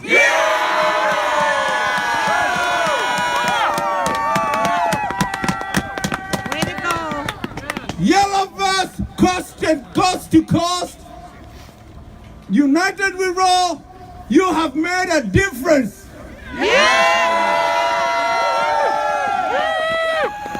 You have shaken Parliament Hill.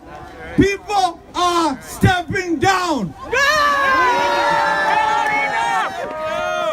We want Trudeau to step down.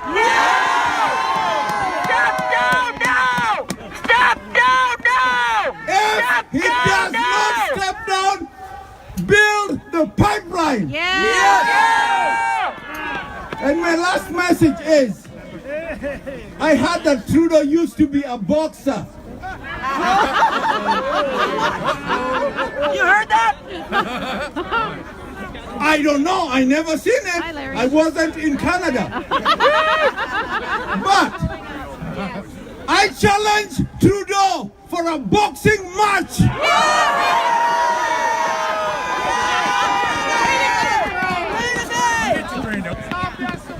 That boxing match must happen in the oil patch or in a wheat field. If Trudeau does not comply to the boxing match, I know that is the worst. I leave you Canadians with that much, and guess what? The struggle just begun. Thank you very much. Thank you, and Jerome. hopefully that we'll make it. We will make it. My goodness, what a compassionate speech. Now our next speaker is Mr. Maxime Bernier. Come on up, Max, People's Party. Max, I'm going to hand you a pretty hot mic. That's a tough act to follow, isn't it? We're really pleased you're here. Maxime Bernier, let's hear it for him. Hello, everybody. Hi, Max. First of all, I want to thank you. I want to thank you for doing that and for being here to protest. Because you're not asking for a handout, you're not asking for any privileges, you're just asking for being sure that this country will be able to build pipelines. That's important, not only for you, that's important for all Canadians. And yes, you're right. We don't need a carbon tax. We don't need the bill C-69. We don't need the bill C-48. And under our leadership, with the People's Party of Canada, we will scrap C-49, we will scrap C-69, we will privatize the other pipeline.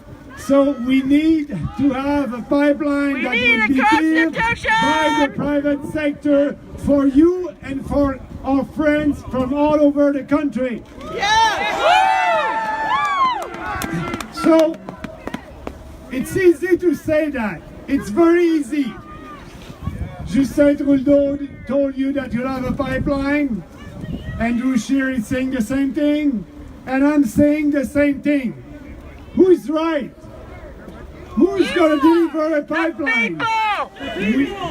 We need a constitution! Yes, we need to use the constitution. So, I said the same thing in French in Quebec. I said the same thing in English in New Brunswick.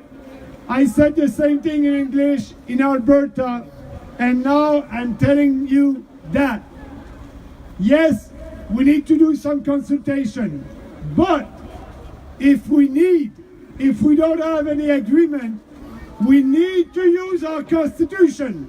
We need to use the section 9210 and declare a pipeline for the advantage of our country. And yes, if we don't have an agreement with the politician in Quebec or the politician in BC, we will use the Constitution and impose a pipeline. Because Canadians know that it's first of all safer to build a pipeline today. It is safer for the environment. It is safer for the population. And Quebecers remember what happened 7 years ago in Lac Mégantic.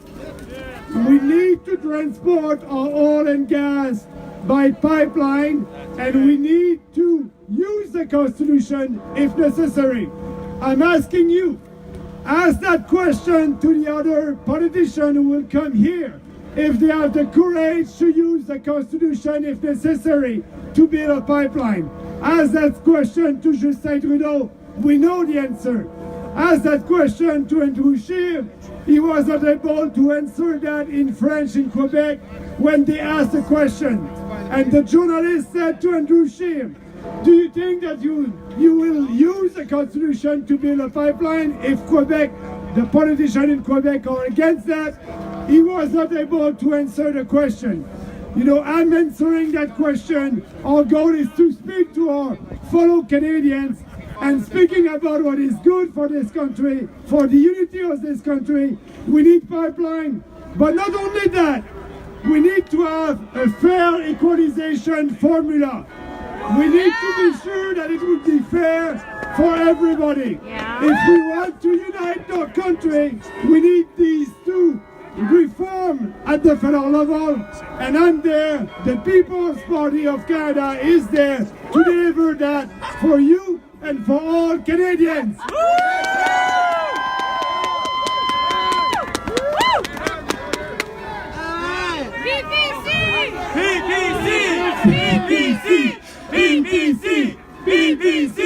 BBC! Thank you guys!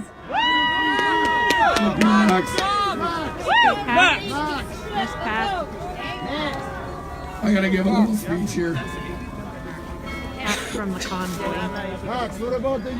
We traveled across this country, all the way from Red Deer, Alberta. Way to go, Pat. I was the one in the lead. I know, I watched you!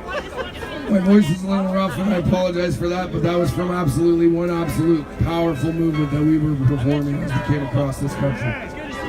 We united Canada all the way along from end to end.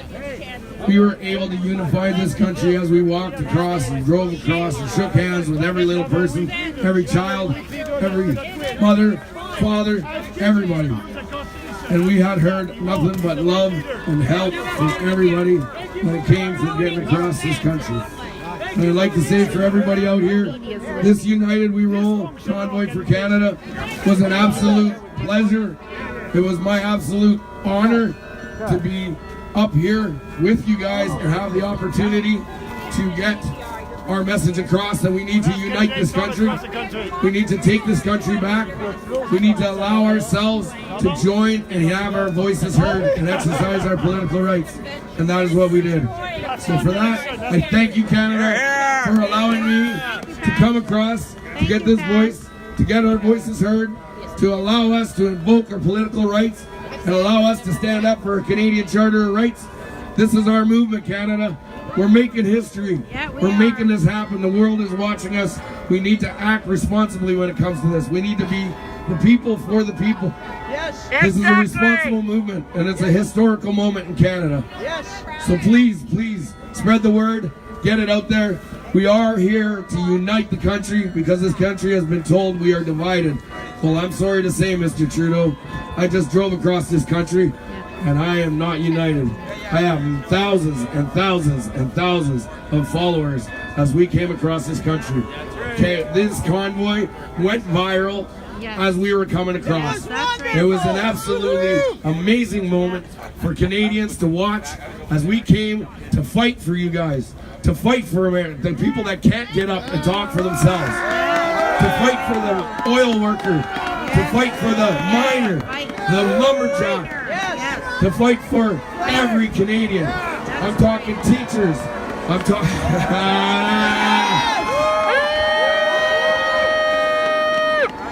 That is what we brought. Canada heard this movement move across the country. And they are listening. And they are following us. And they love every single one of you, and you. We are not divided at all. Ontario loved us coming across. It was absolutely phenomenal. Thank you, Canada. Thank you for letting me represent this convoy across the country. Thank you for letting me sit inside your homes all week while you guys were trying to do your stuff. I've been told that they haven't watched TV for over 4 days because it was absolutely phenomenal watching this happen. So thank you. I love you. I love every one of you guys. You know that. I've told you that 1,000 times coming across this country.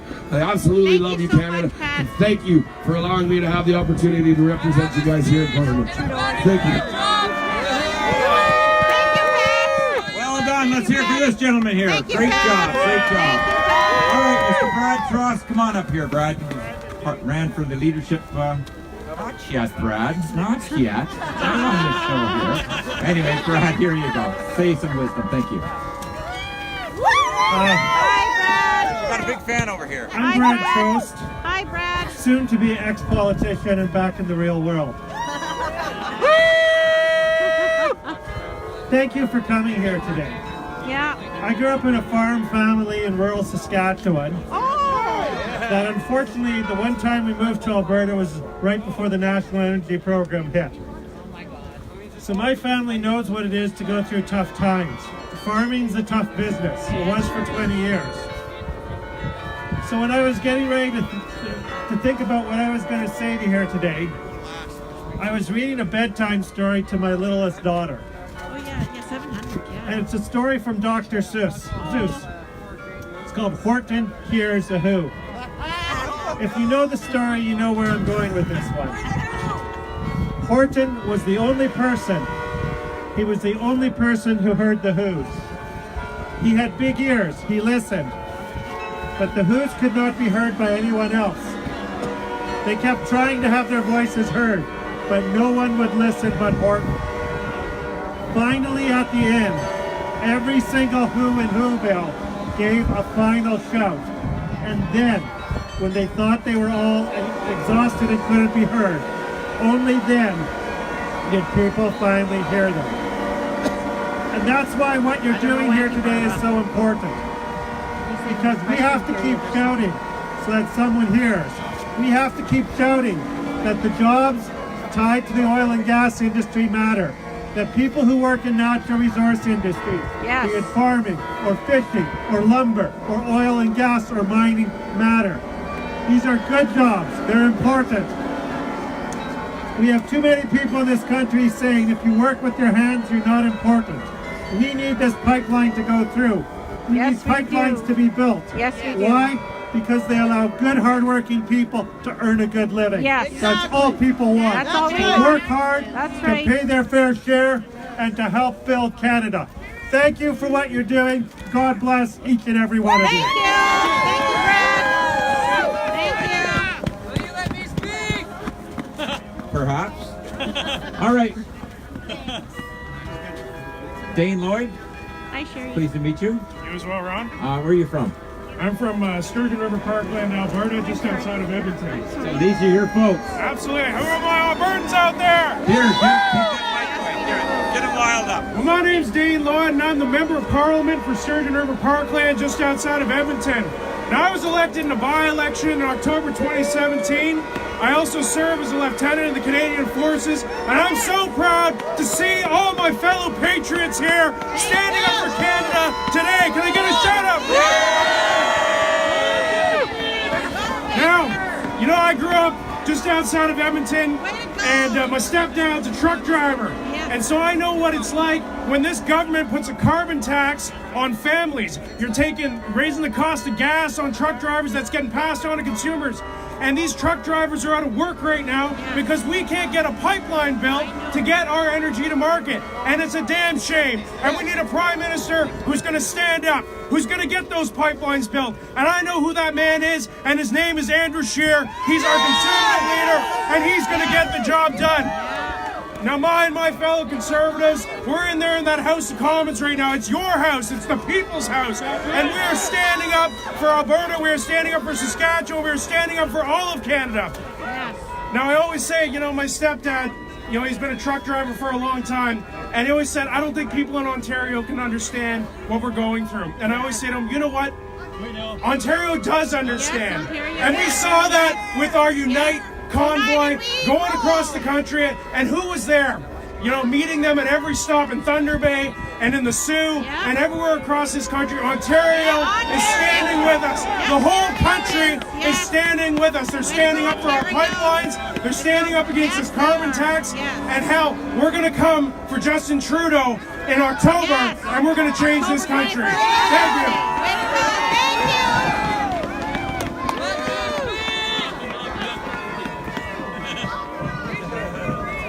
Hi everybody.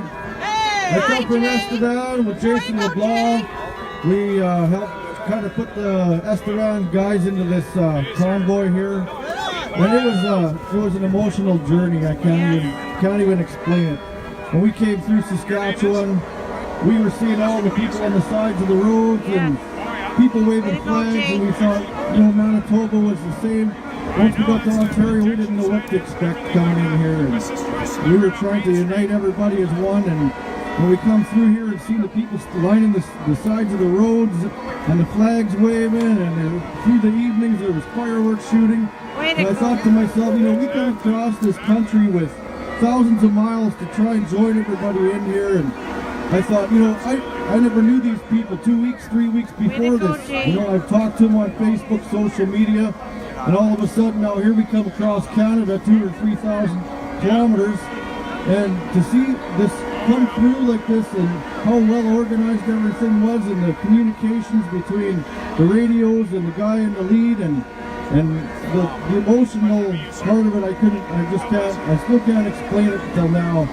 But we took all these people that nobody knew 2 weeks ago, and we came across this country united, and that was the whole deal of this, is we're trying to unite this country. This isn't the East against the West. This is about all of Canada. And we got to get all our resources to market, whether it's oil or gas or anything else. And that's why we're here today, and I'm glad everybody came to show their support. You guys got to give yourself a round of applause, because we can't do this without everybody else behind us. All we are a couple hundred people coming through here, but to unite everybody in this whole country as one, that's what this is all about. So that's all I really need to say, other than united we roll. United we roll. United we roll. United we roll. United we roll. Thanks everybody for coming out. Love Canada. Patriot Day. February 19th. Thanks, Mark Friesen. You're a good man. I want to give a shout out to all my brothers and sisters that we made this trek with. We're such a family now through this, I just can't believe it. So thank you all for coming. And we want our Canada back! He's going to be speaking again tomorrow. We got him on the list tomorrow. He's a keeper. Yeah. Has anybody been following Jay? Yes. Isn't that amazing when he speaks and we get live coverage? It's incredible. Yes. Jim, come on up here, Jim. Jim Aglinski from Yellowhead. Gonna say a few words, and I love your. Let's recognize these buttons here.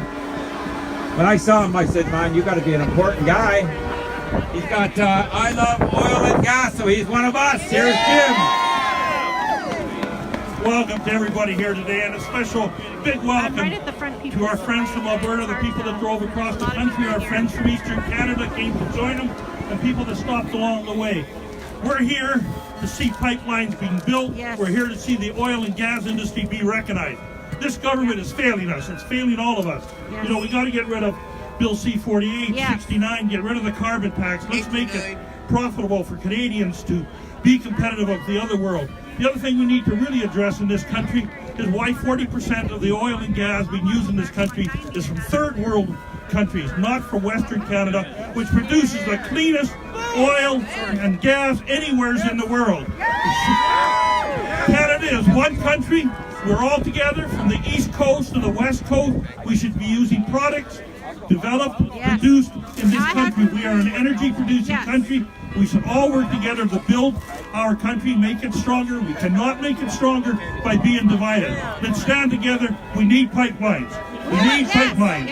Thank you all for coming today. Thank you so much. Please let me speak. I have a speech. Please. Will you hear me? I'm here. Okay. Kevin? Come on up, Kevin. Kevin Sorensen from Battle River Pro Foot. It's your crowd. Go ahead, sir. That would be in Alberta. That would be in the center of where gas and oil industry was strong That would be the riding where most farmers have an off-time job working in the oil patch. That would be the riding where everyone understands why we want to defeat Bill C-69. Everyone understands why we want to get rid of a carbon tax that does not help other than more revenue for a government. That's the riding that wants to say thank you for being here today. Thank you. More and more in and around my constituency, I hear people say, how can we get involved? Is the government listening? Can they ever hear my voice? I can tell you today, they hear your voice. They hear your voice not just today, but through this whole trip that you have taken time away from your jobs, taken time away from your families to come out here because you know the importance of being here. My constituents want to say thank you for doing that. Thank you for helping us have a louder voice because of it. We need pipelines. We need oil and gas. Thank you for the message that you bring. It is a pleasure to meet with you today, and I just wish you all the best and a safe trip when you do go back. Thank you. Awesome. Thank you very much. Let's hear from a fellow Albertan. Thank you. Arnold Pearson, MP from Peace River, Westlock. Anybody familiar with this gentleman? You're going to hear from him. Here you go. G'day everyone, and thank you all for giving up some of your time and coming to Ottawa. It's so good to have fellow Albertans here in Ottawa. I tell you, there's not enough Albertans in this place. Peace River Pride, right here. Where I come from, we do forestry, farming, and fracking. The 3 Fs I like to call them. Yeah. Since Justin Trudeau has become the Prime Minister, it's all effed up. Again. Well, ladies and gentlemen, thank you once again for coming here. Are we even allowed to say that anymore, ladies and gentlemen? Don't go there. Don't take name royals.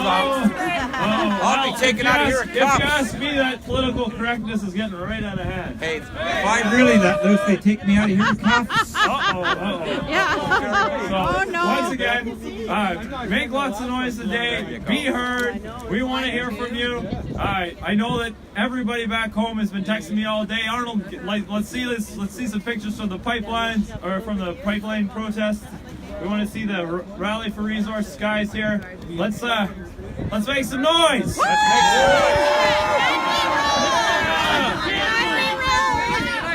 All right, come on up here, you. Come on up here. Just gonna say some words for our French friends, correct? No, French Quebec. French Quebec, my favorite province. Not really, but they're all friends, correct? Oh yeah, because I run the truckers, and you Quebecers come into my province and take our work. Oh yeah, we'll sit down and have a beer and talk about that. Here you go. Thank you for coming up. Thank you. Thank you, everyone. First, I will present myself. My name is Alexander Caron. I'm 21 years old, and I'm the one of the admin in North Bay, Ontario, but I'm also working with the Quebecers, and they are here today. Quebec, je veux vous entendre! Right on. Let's go, Quebec!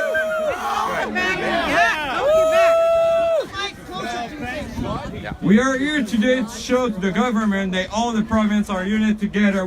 On est ici aujourd'hui pour montrer au gouvernement qu'on est unis tous ensemble. Because all of us are tired of this government. We are all tired that this doesn't working for us. Exactly.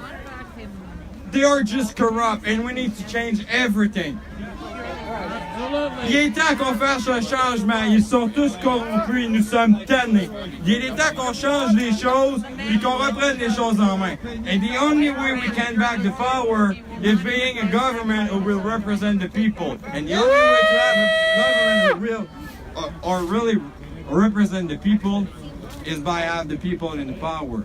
Because only the people know what the people need. That's the only way to have a fair government. And we need to get back the power right now. Now, people, now! Let me ask you, you said you were 21. Yes. You're one of the younger guys in here. Why is it so passionate to you at 21? Like most people your age, they're so untuned out to this stuff. Why is it such a passion for you?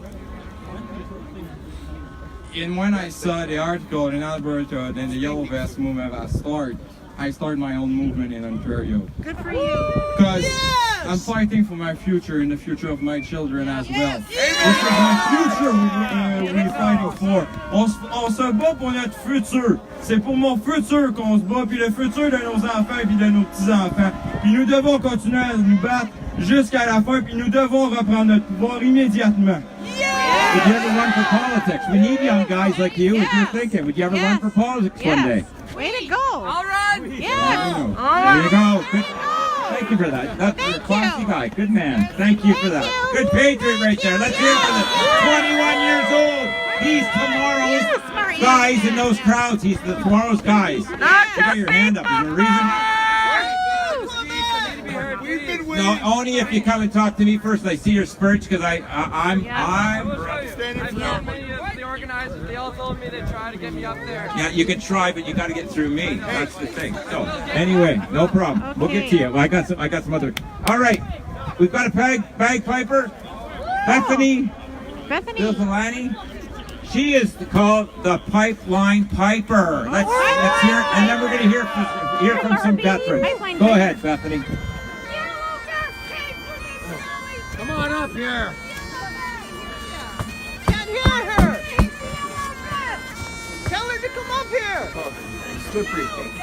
Tell her to come up here. Nobody. She can't hear you. Come on up.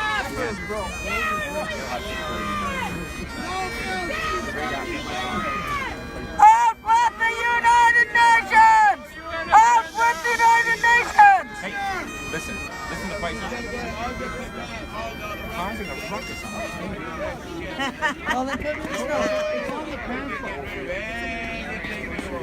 if you want to start, and then the standard comes and stay up. All right, we're going to hear from our veterans. Let's hear it for our veterans. There's many veterans around here. That's why we're allowed to stand on Parliament Hill and talk and do what we need to talk. It's free speech, and it's because of our veterans. Here you go. Here, I'll get. Okay. Here you go. Okay, everybody. I come all the way from Port Dover, Where you go? Southern Ontario. Thank you. Okay. Thank you for your service. Who's cold? Yeah. Who's really cold? Put up your hand. Who's really nervous? Put up your hand. Okay, I'm doing this anyway because I don't give up. All right, this is what we're going to do, boys. Our veterans, thank you. You're going to hear from our warrior Bard. Oh, here's Bard. Dave Rankin from Montreal. He's a former veteran. He was wounded twice in battle. He died twice in battle. Thank you. And he's still here fighting for us. Yes.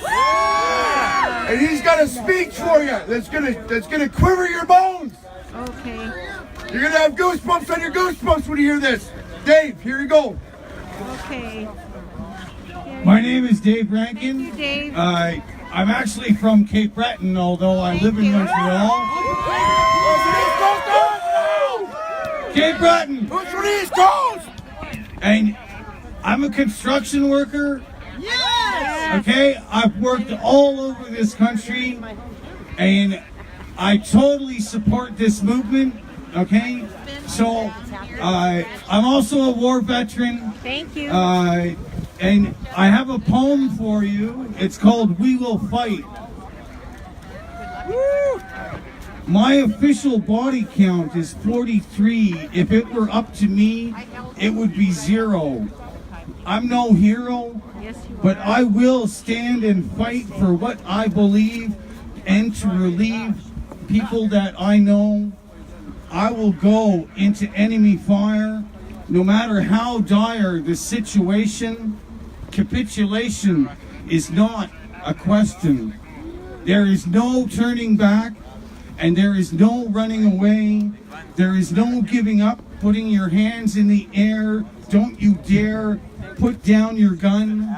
Every second, every minute, every hour of every day, we will fight in every way that we can.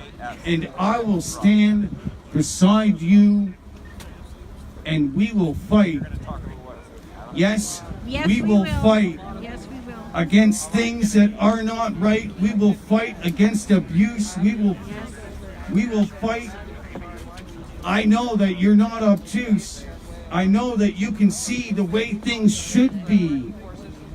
And so we will fight against fascists and sexists and racists and rapists, and we will fight against pedophiles. We will even fight against fashion styles.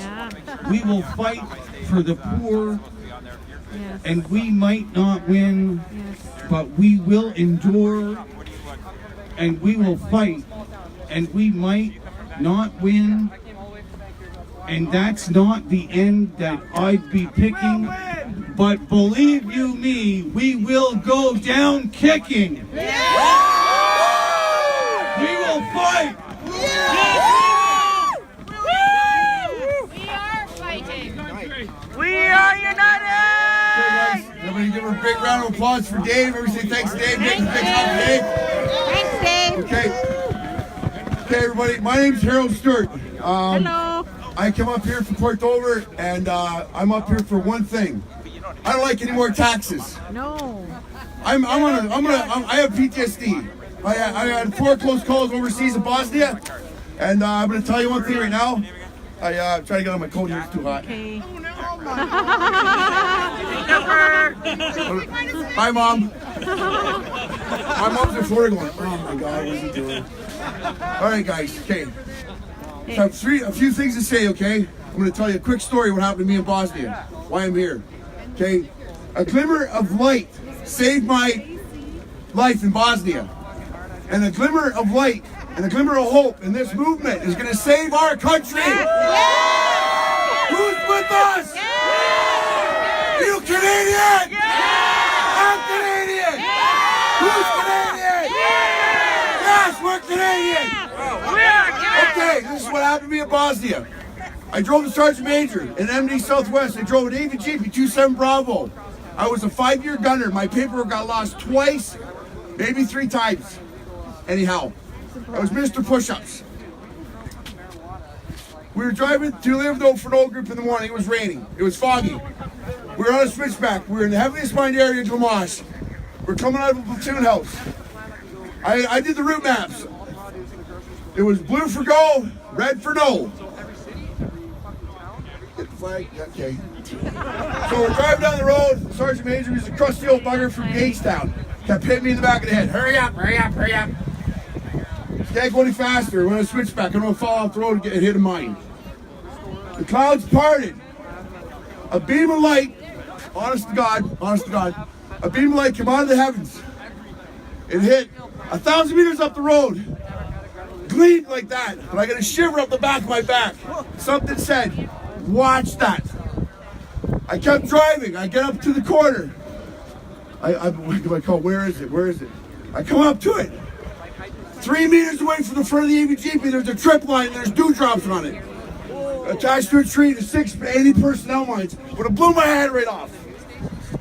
I survived because there's a purpose for me on this earth. There's a purpose for you on this earth. Together we will be stronger. I have one more quote and then I'm going to pass the mic on to Lisa. She's our special person coming in from Hamilton, Ontario. Hamilton's a strong steel city. Let's get to the coat. Let's get on time to the difficulty.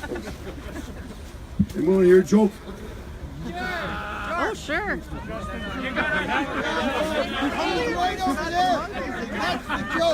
Yeah, you got it already, buddy. Okay. Native First Nations chief, Sitting Bull.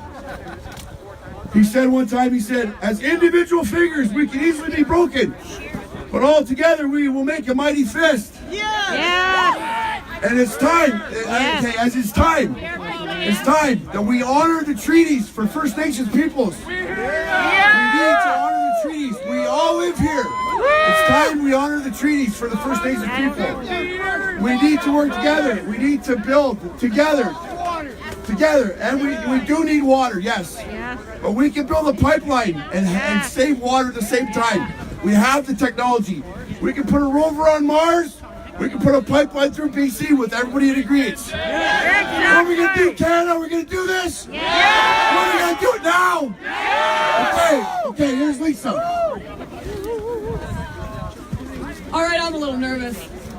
Hi, Lisa. Who's not nervous? Hey, who's nervous? People nervous? How's everybody doing today? Good. How's everybody doing today? Oh, that's better. I see a little bit of spirit out here, and I'm loving it. You're right. We're here. Those are the ones that we're here for. Is the children and the grandchildren, our future. Exactly. All right. As you guys know, my name is Lisa. Lisa from Hamilton. Of the Veterans Coalition of Canada. I am from Hamilton. And you know, at the beginning of this movement, I started Hamilton Yellow Vests. And I'd like to make a shout out to all my Hamilton Yellow Vesters that are here who traveled to come and be here. All right. I am very humbled to have been asked to come and speak to you guys about our upcoming ideas about this new party coming into Canada, the Veterans Coalition Party of Canada. I would like to begin with quotes from the 13th Prime Minister of Canada. He says, I am Canadian. I am free to speak without fear. I am free to worship in my own way. I am free to stand for what I think right. And I'm free to oppose what I think wrong. And I'm free to choose who shall govern my country. This is the heritage of freedom I pledge to uphold for myself and for all of mankind. Give it another yell. I don't think there's ever been a more important time for these words than now. Right now. There is no other time. Our people are hungry. Our people are freezing to death in the streets while we house migrants, illegals, in the Radisson? What is that? Our homeless should at least get the same as them, should they not? Curtis. This is unacceptable. And this is not Canadian. Curtis, where are you? Curtis. Get over here. Curtis is homeless. I was in Ottawa. This gentleman is. I was in Ottawa, folks. We got here from Port Dover yesterday. We were here. We walked over to Tim Hortons. We got a coffee. This young man, Curtis, from Nunavut, was sitting in the snowbank. Come with I said, "You okay?" He said, "I'm cold." We're here "You homeless?" I said, "Yes." I give him my coffee. I said, "I'll be back. I'm going to buy you some soup."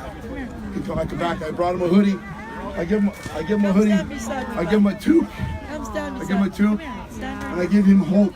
I bought him some things at the store, and I bought him some dinner, and we bought him breakfast this morning. He had a steak dinner. He had a steak dinner this morning. Yes. Curtis, thank you, brother. Thank you. Brother. We love you. Thank you, Curtis. That brings me to my next thing. This is a party that's not here to line their pockets, and I'm going to be the first to tell you that I'm not going to line mine. When we become a party, a paid political party for the people, I am donating my first year's salary back to the community, to the people who need it the most, like Curtis. Amen. We are going to get rid of this terrible homeless situation we have. We're going to get our veterans, the people who have fought for you, for all the freedoms that we take so for granted daily. We're getting them off the streets as well. We are here for you. We are the party for the people. We need the change, and we will bring it. So, I'm not going to bore you anymore. I give a big shout out to the United We Roll Convoy. Thank you for uniting Canada! Thank you. We're going to have them back up in a minute. We've got a very distinguished guest showing up. Shannon, would you come up here and do the honors of introducing our keynote speaker? She loves oil and gas. Here you go, Shannon. Thank you very much. Hello, everybody. I'm Shannon Stubbs, the Natural Resources Shadow Minister for the Federal Conservative Party, along with so many of my colleagues, my Conservative colleagues right across the country. Thank you so much for being here, fighting for the best interests of Canada, fighting for pipelines, and against the carbon tax, and against C-69, and against the shipping ban, and for good-paying jobs that benefit the entire country. You and your grassroots effort are inspiring to us, and so we're very proud to fight on your behalf and for all of Canada. it's my pleasure to introduce to you a person who's been leading that charge, who's proud of oil and gas workers, who has a plan to get pipelines built, who will stop foreign funded intervention in Canadian resources, and the next Prime Minister of Canada, the Honourable Andrew Scheer.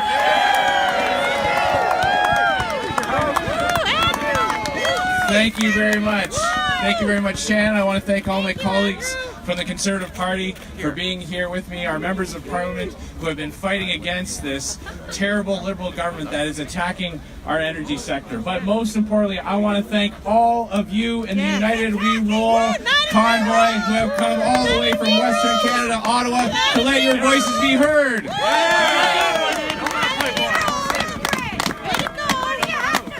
It is time that Canada has a Prime Minister that is proud of our energy sector. That doesn't go to Europe to tell his famous friends that he's trying to phase out our oil and gas, but fights for it, fights for markets for you, and fights to get you back to work. I am sick and tired of watching people, chaining themselves to trees and laying down in front of bulldozers, trying to block Canadian energy from reaching markets, but yet day after day, we see tanker after tanker of foreign oil coming into our markets. It's time for that to stop. Conservatives support our energy sector. We want to get pipelines built again. A lot of people ask me, say, well, what's your plan as a government to get pipelines built again? I say, there was a time when government didn't have to build pipelines because the private sector did it with investors' money. Government doesn't need to build pipelines. Government needs to get out of the way to let each and every one of you do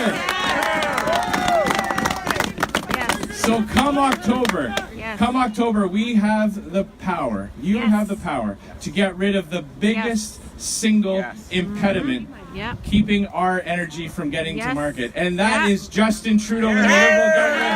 And we can do it by voting him out. And getting a Conservative government that will scrap Bill C-69, the No More Pipeline Bill. That will scrap the carbon tax. On va construire des oléoducs pour déplacer le pétrole de les chemins de fer. We're going to build pipelines to get oil and gas off of the railways. And we will work to achieve a west to east pipeline, getting Western Canadian oil and gas to Eastern Canadian markets so that we don't have to import oil from countries like Saudi Arabia and Algeria and the United States. So that's my message to you. Ça, c'est mon message à tous qui sont aujourd'hui ici. We've got your back. We're fighting for you. We are standing with you. We believe in you. We celebrate what you have done to build this country, benefiting every single region. There isn't a single community in Canada that can't look at some of the benefits that they've gotten from the oil and gas sector. And we will support you. We will help you get back to work. Thanks for your commitment to Canada. Thanks for everything you do each and every day.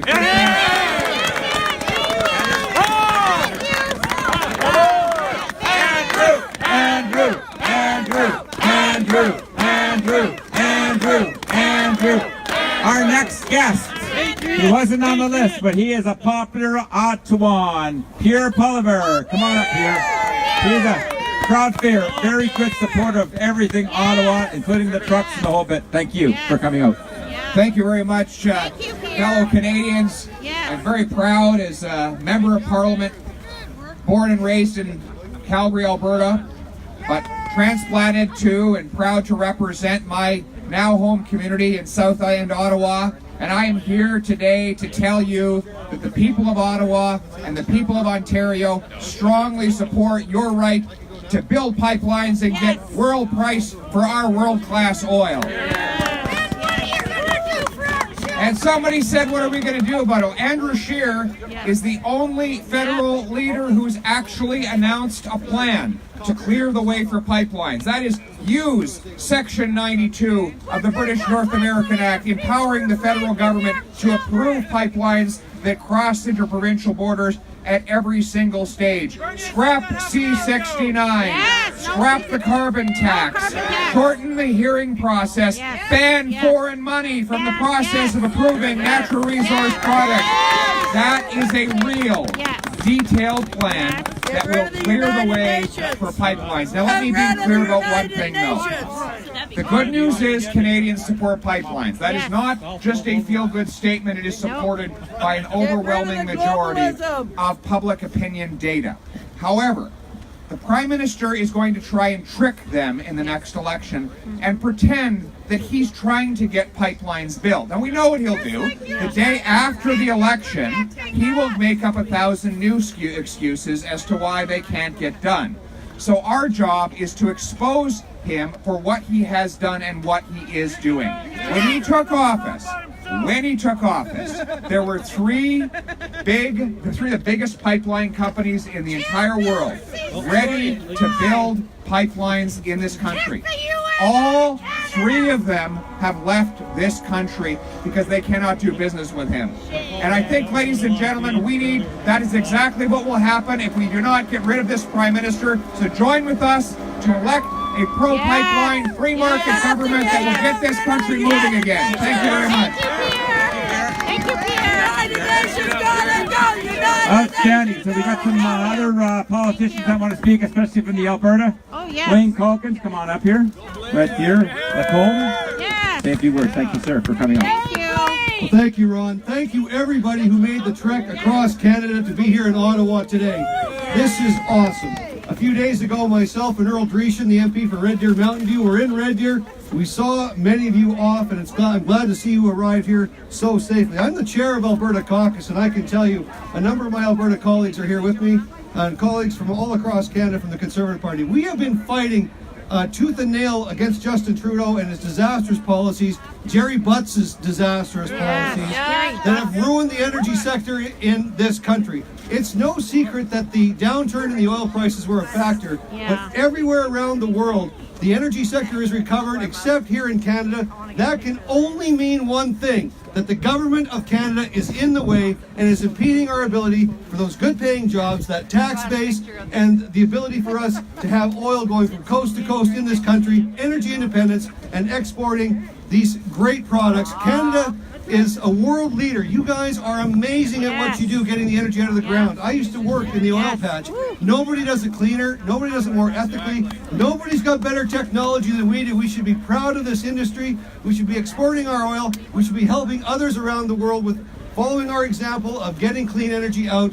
The world needs more Canada. The world needs more Canadian gas, more Canadian oil. And you are the folks that have come down here to let Justin Trudeau know that he needs to change his mind. And if he doesn't change his mind, we need to change the government. Thanks for coming. Thank you. Thank you so much. Excellent job. That's what we need, the passion. Yes. David? Come on up, David. Your dinga from Fort McMurray. Fort McMurray. They had a heck of a year. So here's Mr. David, your dinga, to say a few words. Fort McMurray, Cold Lake. Thank you for coming out. Well, thank you, Ron. And why are we here today? Yeah, we're here to save Canada! We're here today because there's a lot of families that are in the streets because they lost their jobs. Yes. We're here today to say no to Bill 69 and Bill C-48. We need our pipelines now. Yes. We're looking at the social implications in Alberta and right across Canada. There's no hope, no future without the pipelines. So with your support and with your vigorous campaigning against the government who says we need no more pipelines. We need more pipelines. We need a pipeline to the East Coast and we need a pipeline to the West Coast. Only together we shall win. Thank you. Thank you. Yes, thank you. Thank you. All right, Kathy, come on up. It's your turn. No. And whoever else wants to, come on, Kathy. You be careful. Kathy's she's the one that stood up to None of them are any good. Mr. Justin Trudeau for hydro rates. Remember at the Peterborough Town Hall? Yes, Kathy.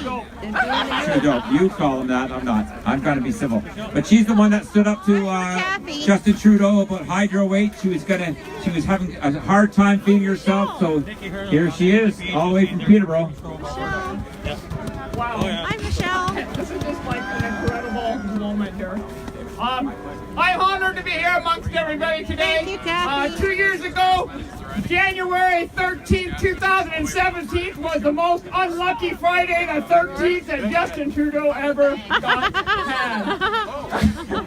I wasn't a politician of any type. I didn't even know about politics. Yeah. That's the problem with a lot of people in this country, and I'm sorry to everyone here today. I failed you for the last 50 years because I never voted until this year. Oh my God! Please forgive me! It will never happen again, I promise!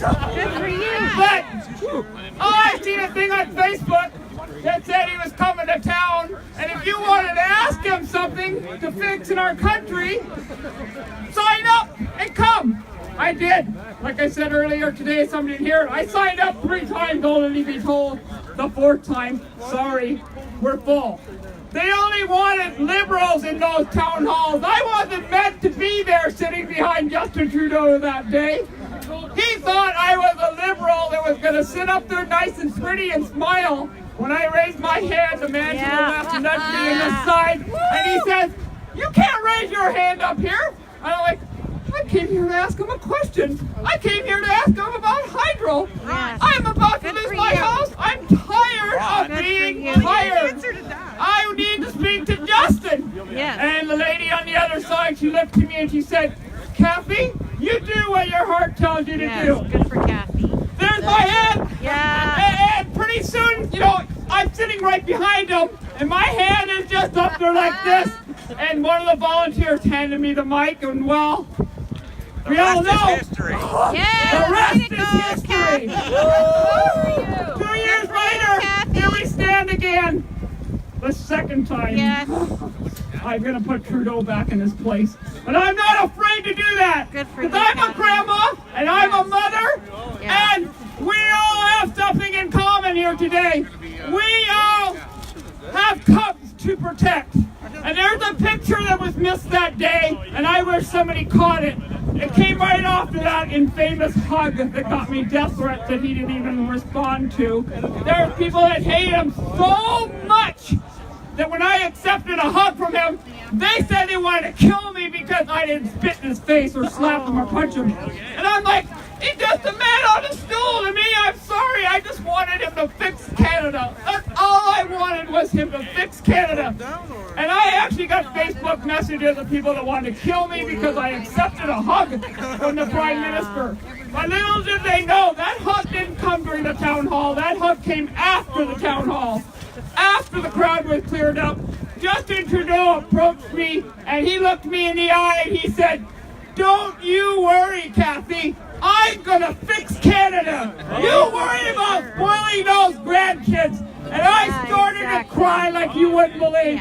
And I thought, I'm a little PSW from Buckhorn, Ontario, who earned $20 an hour. And I took a chance this day, and I made a difference, I thought. Wow, Prime Minister Justin Trudeau's listening to me. He's going to fix our country. Yeah, he fixed it all right. Boy, was I naive. That was a photo-op bombshell. Justin Trudeau never even made a peep the day Pierre Poilievre spoke to him.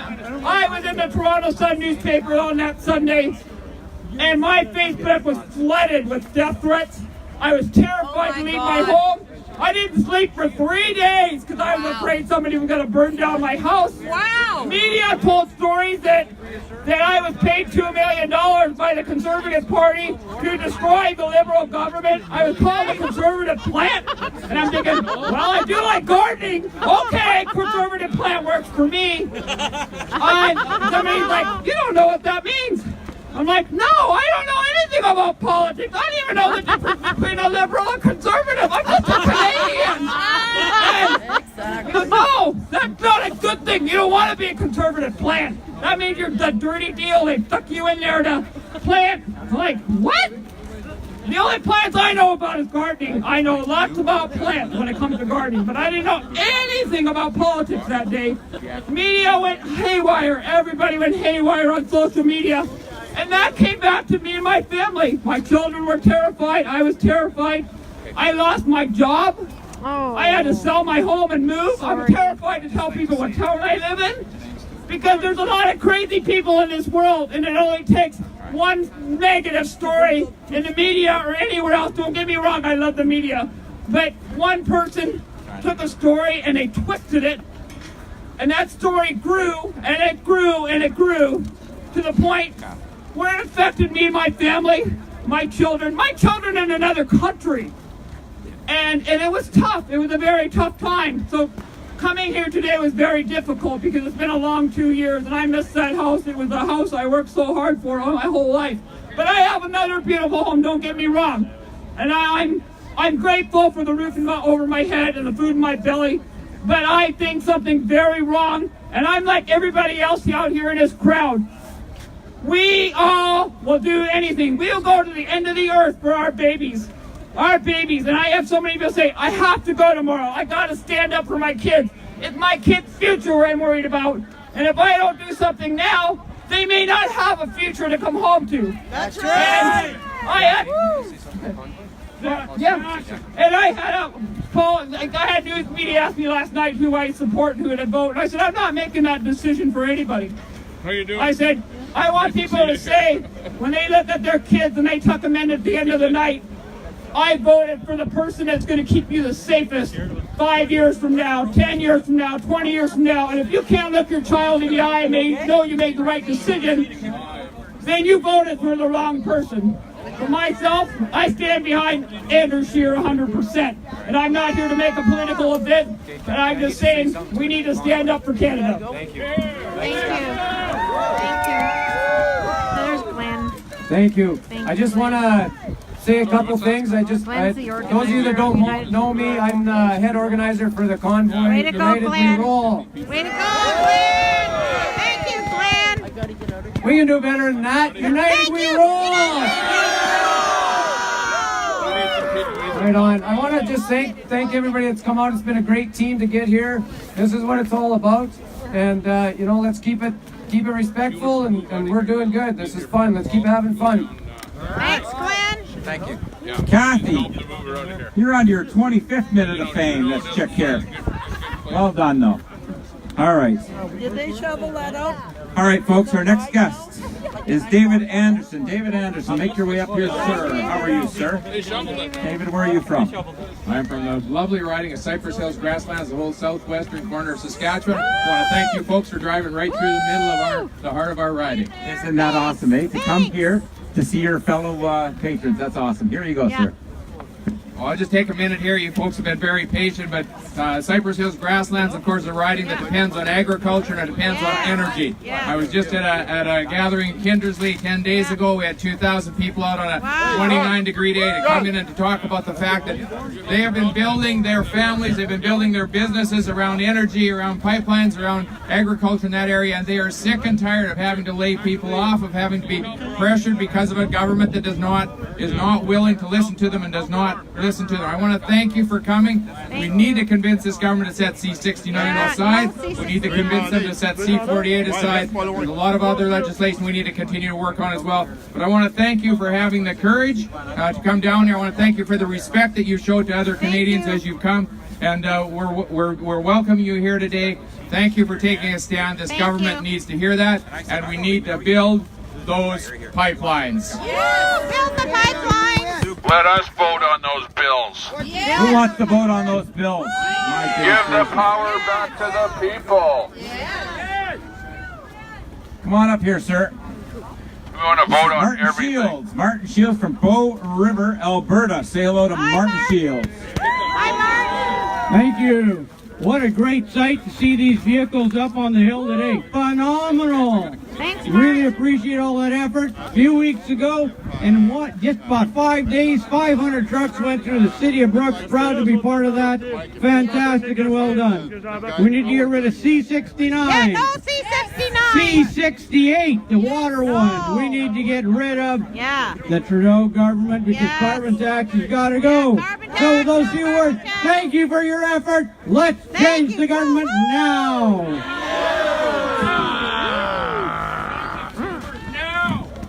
All right. All right. Looking, Where's everybody? yes. You've been abandoned, you Ron. Here with Glenn if you want to speak. You got it. Yeah, you go see Glenn, and if you want to, if he wants to approve it, then not a problem at all. Okay. Glenn is over there, right there. All right, everybody having a great time. Just a reminder tonight, we're going to Reno Carlton Raceway. If you want to join us for dinner, we have a 2-for-1 buffet special on there. Great time to warm up, meet and greet. We've got 150 seats in the dining room, so we'd like to welcome you to the show. I'm going to have Glenn Carrot come back up here. How are you? Anybody want to be interviewed? Come on up here. Jay, you want to, have you spoken yet? Have you spoken yet? Yep. All right. Anyway, Glenn Carrot. All right. Jay, you want to say some more words? Come here. Come here. Come here. Come on up here. Jay, tell us about your experience on the as you travel the roads. I don't know if I can put it into words because it was too emotional actually for everybody that came out. Like, look at the crowd here, like, wow. But yeah, no, doing that convoy, it was an awakening because, like I said, we thought that maybe there's people in our part of the country that are in the west, but as we came through Dryden and Thunder Bay and talked to some of the locals through there and realized that they were in the same shape as we are. Everybody's being shoved down and pushed to the side while all the rest of the stuff's going on, and like, we can't get our resources out there. We're sitting here.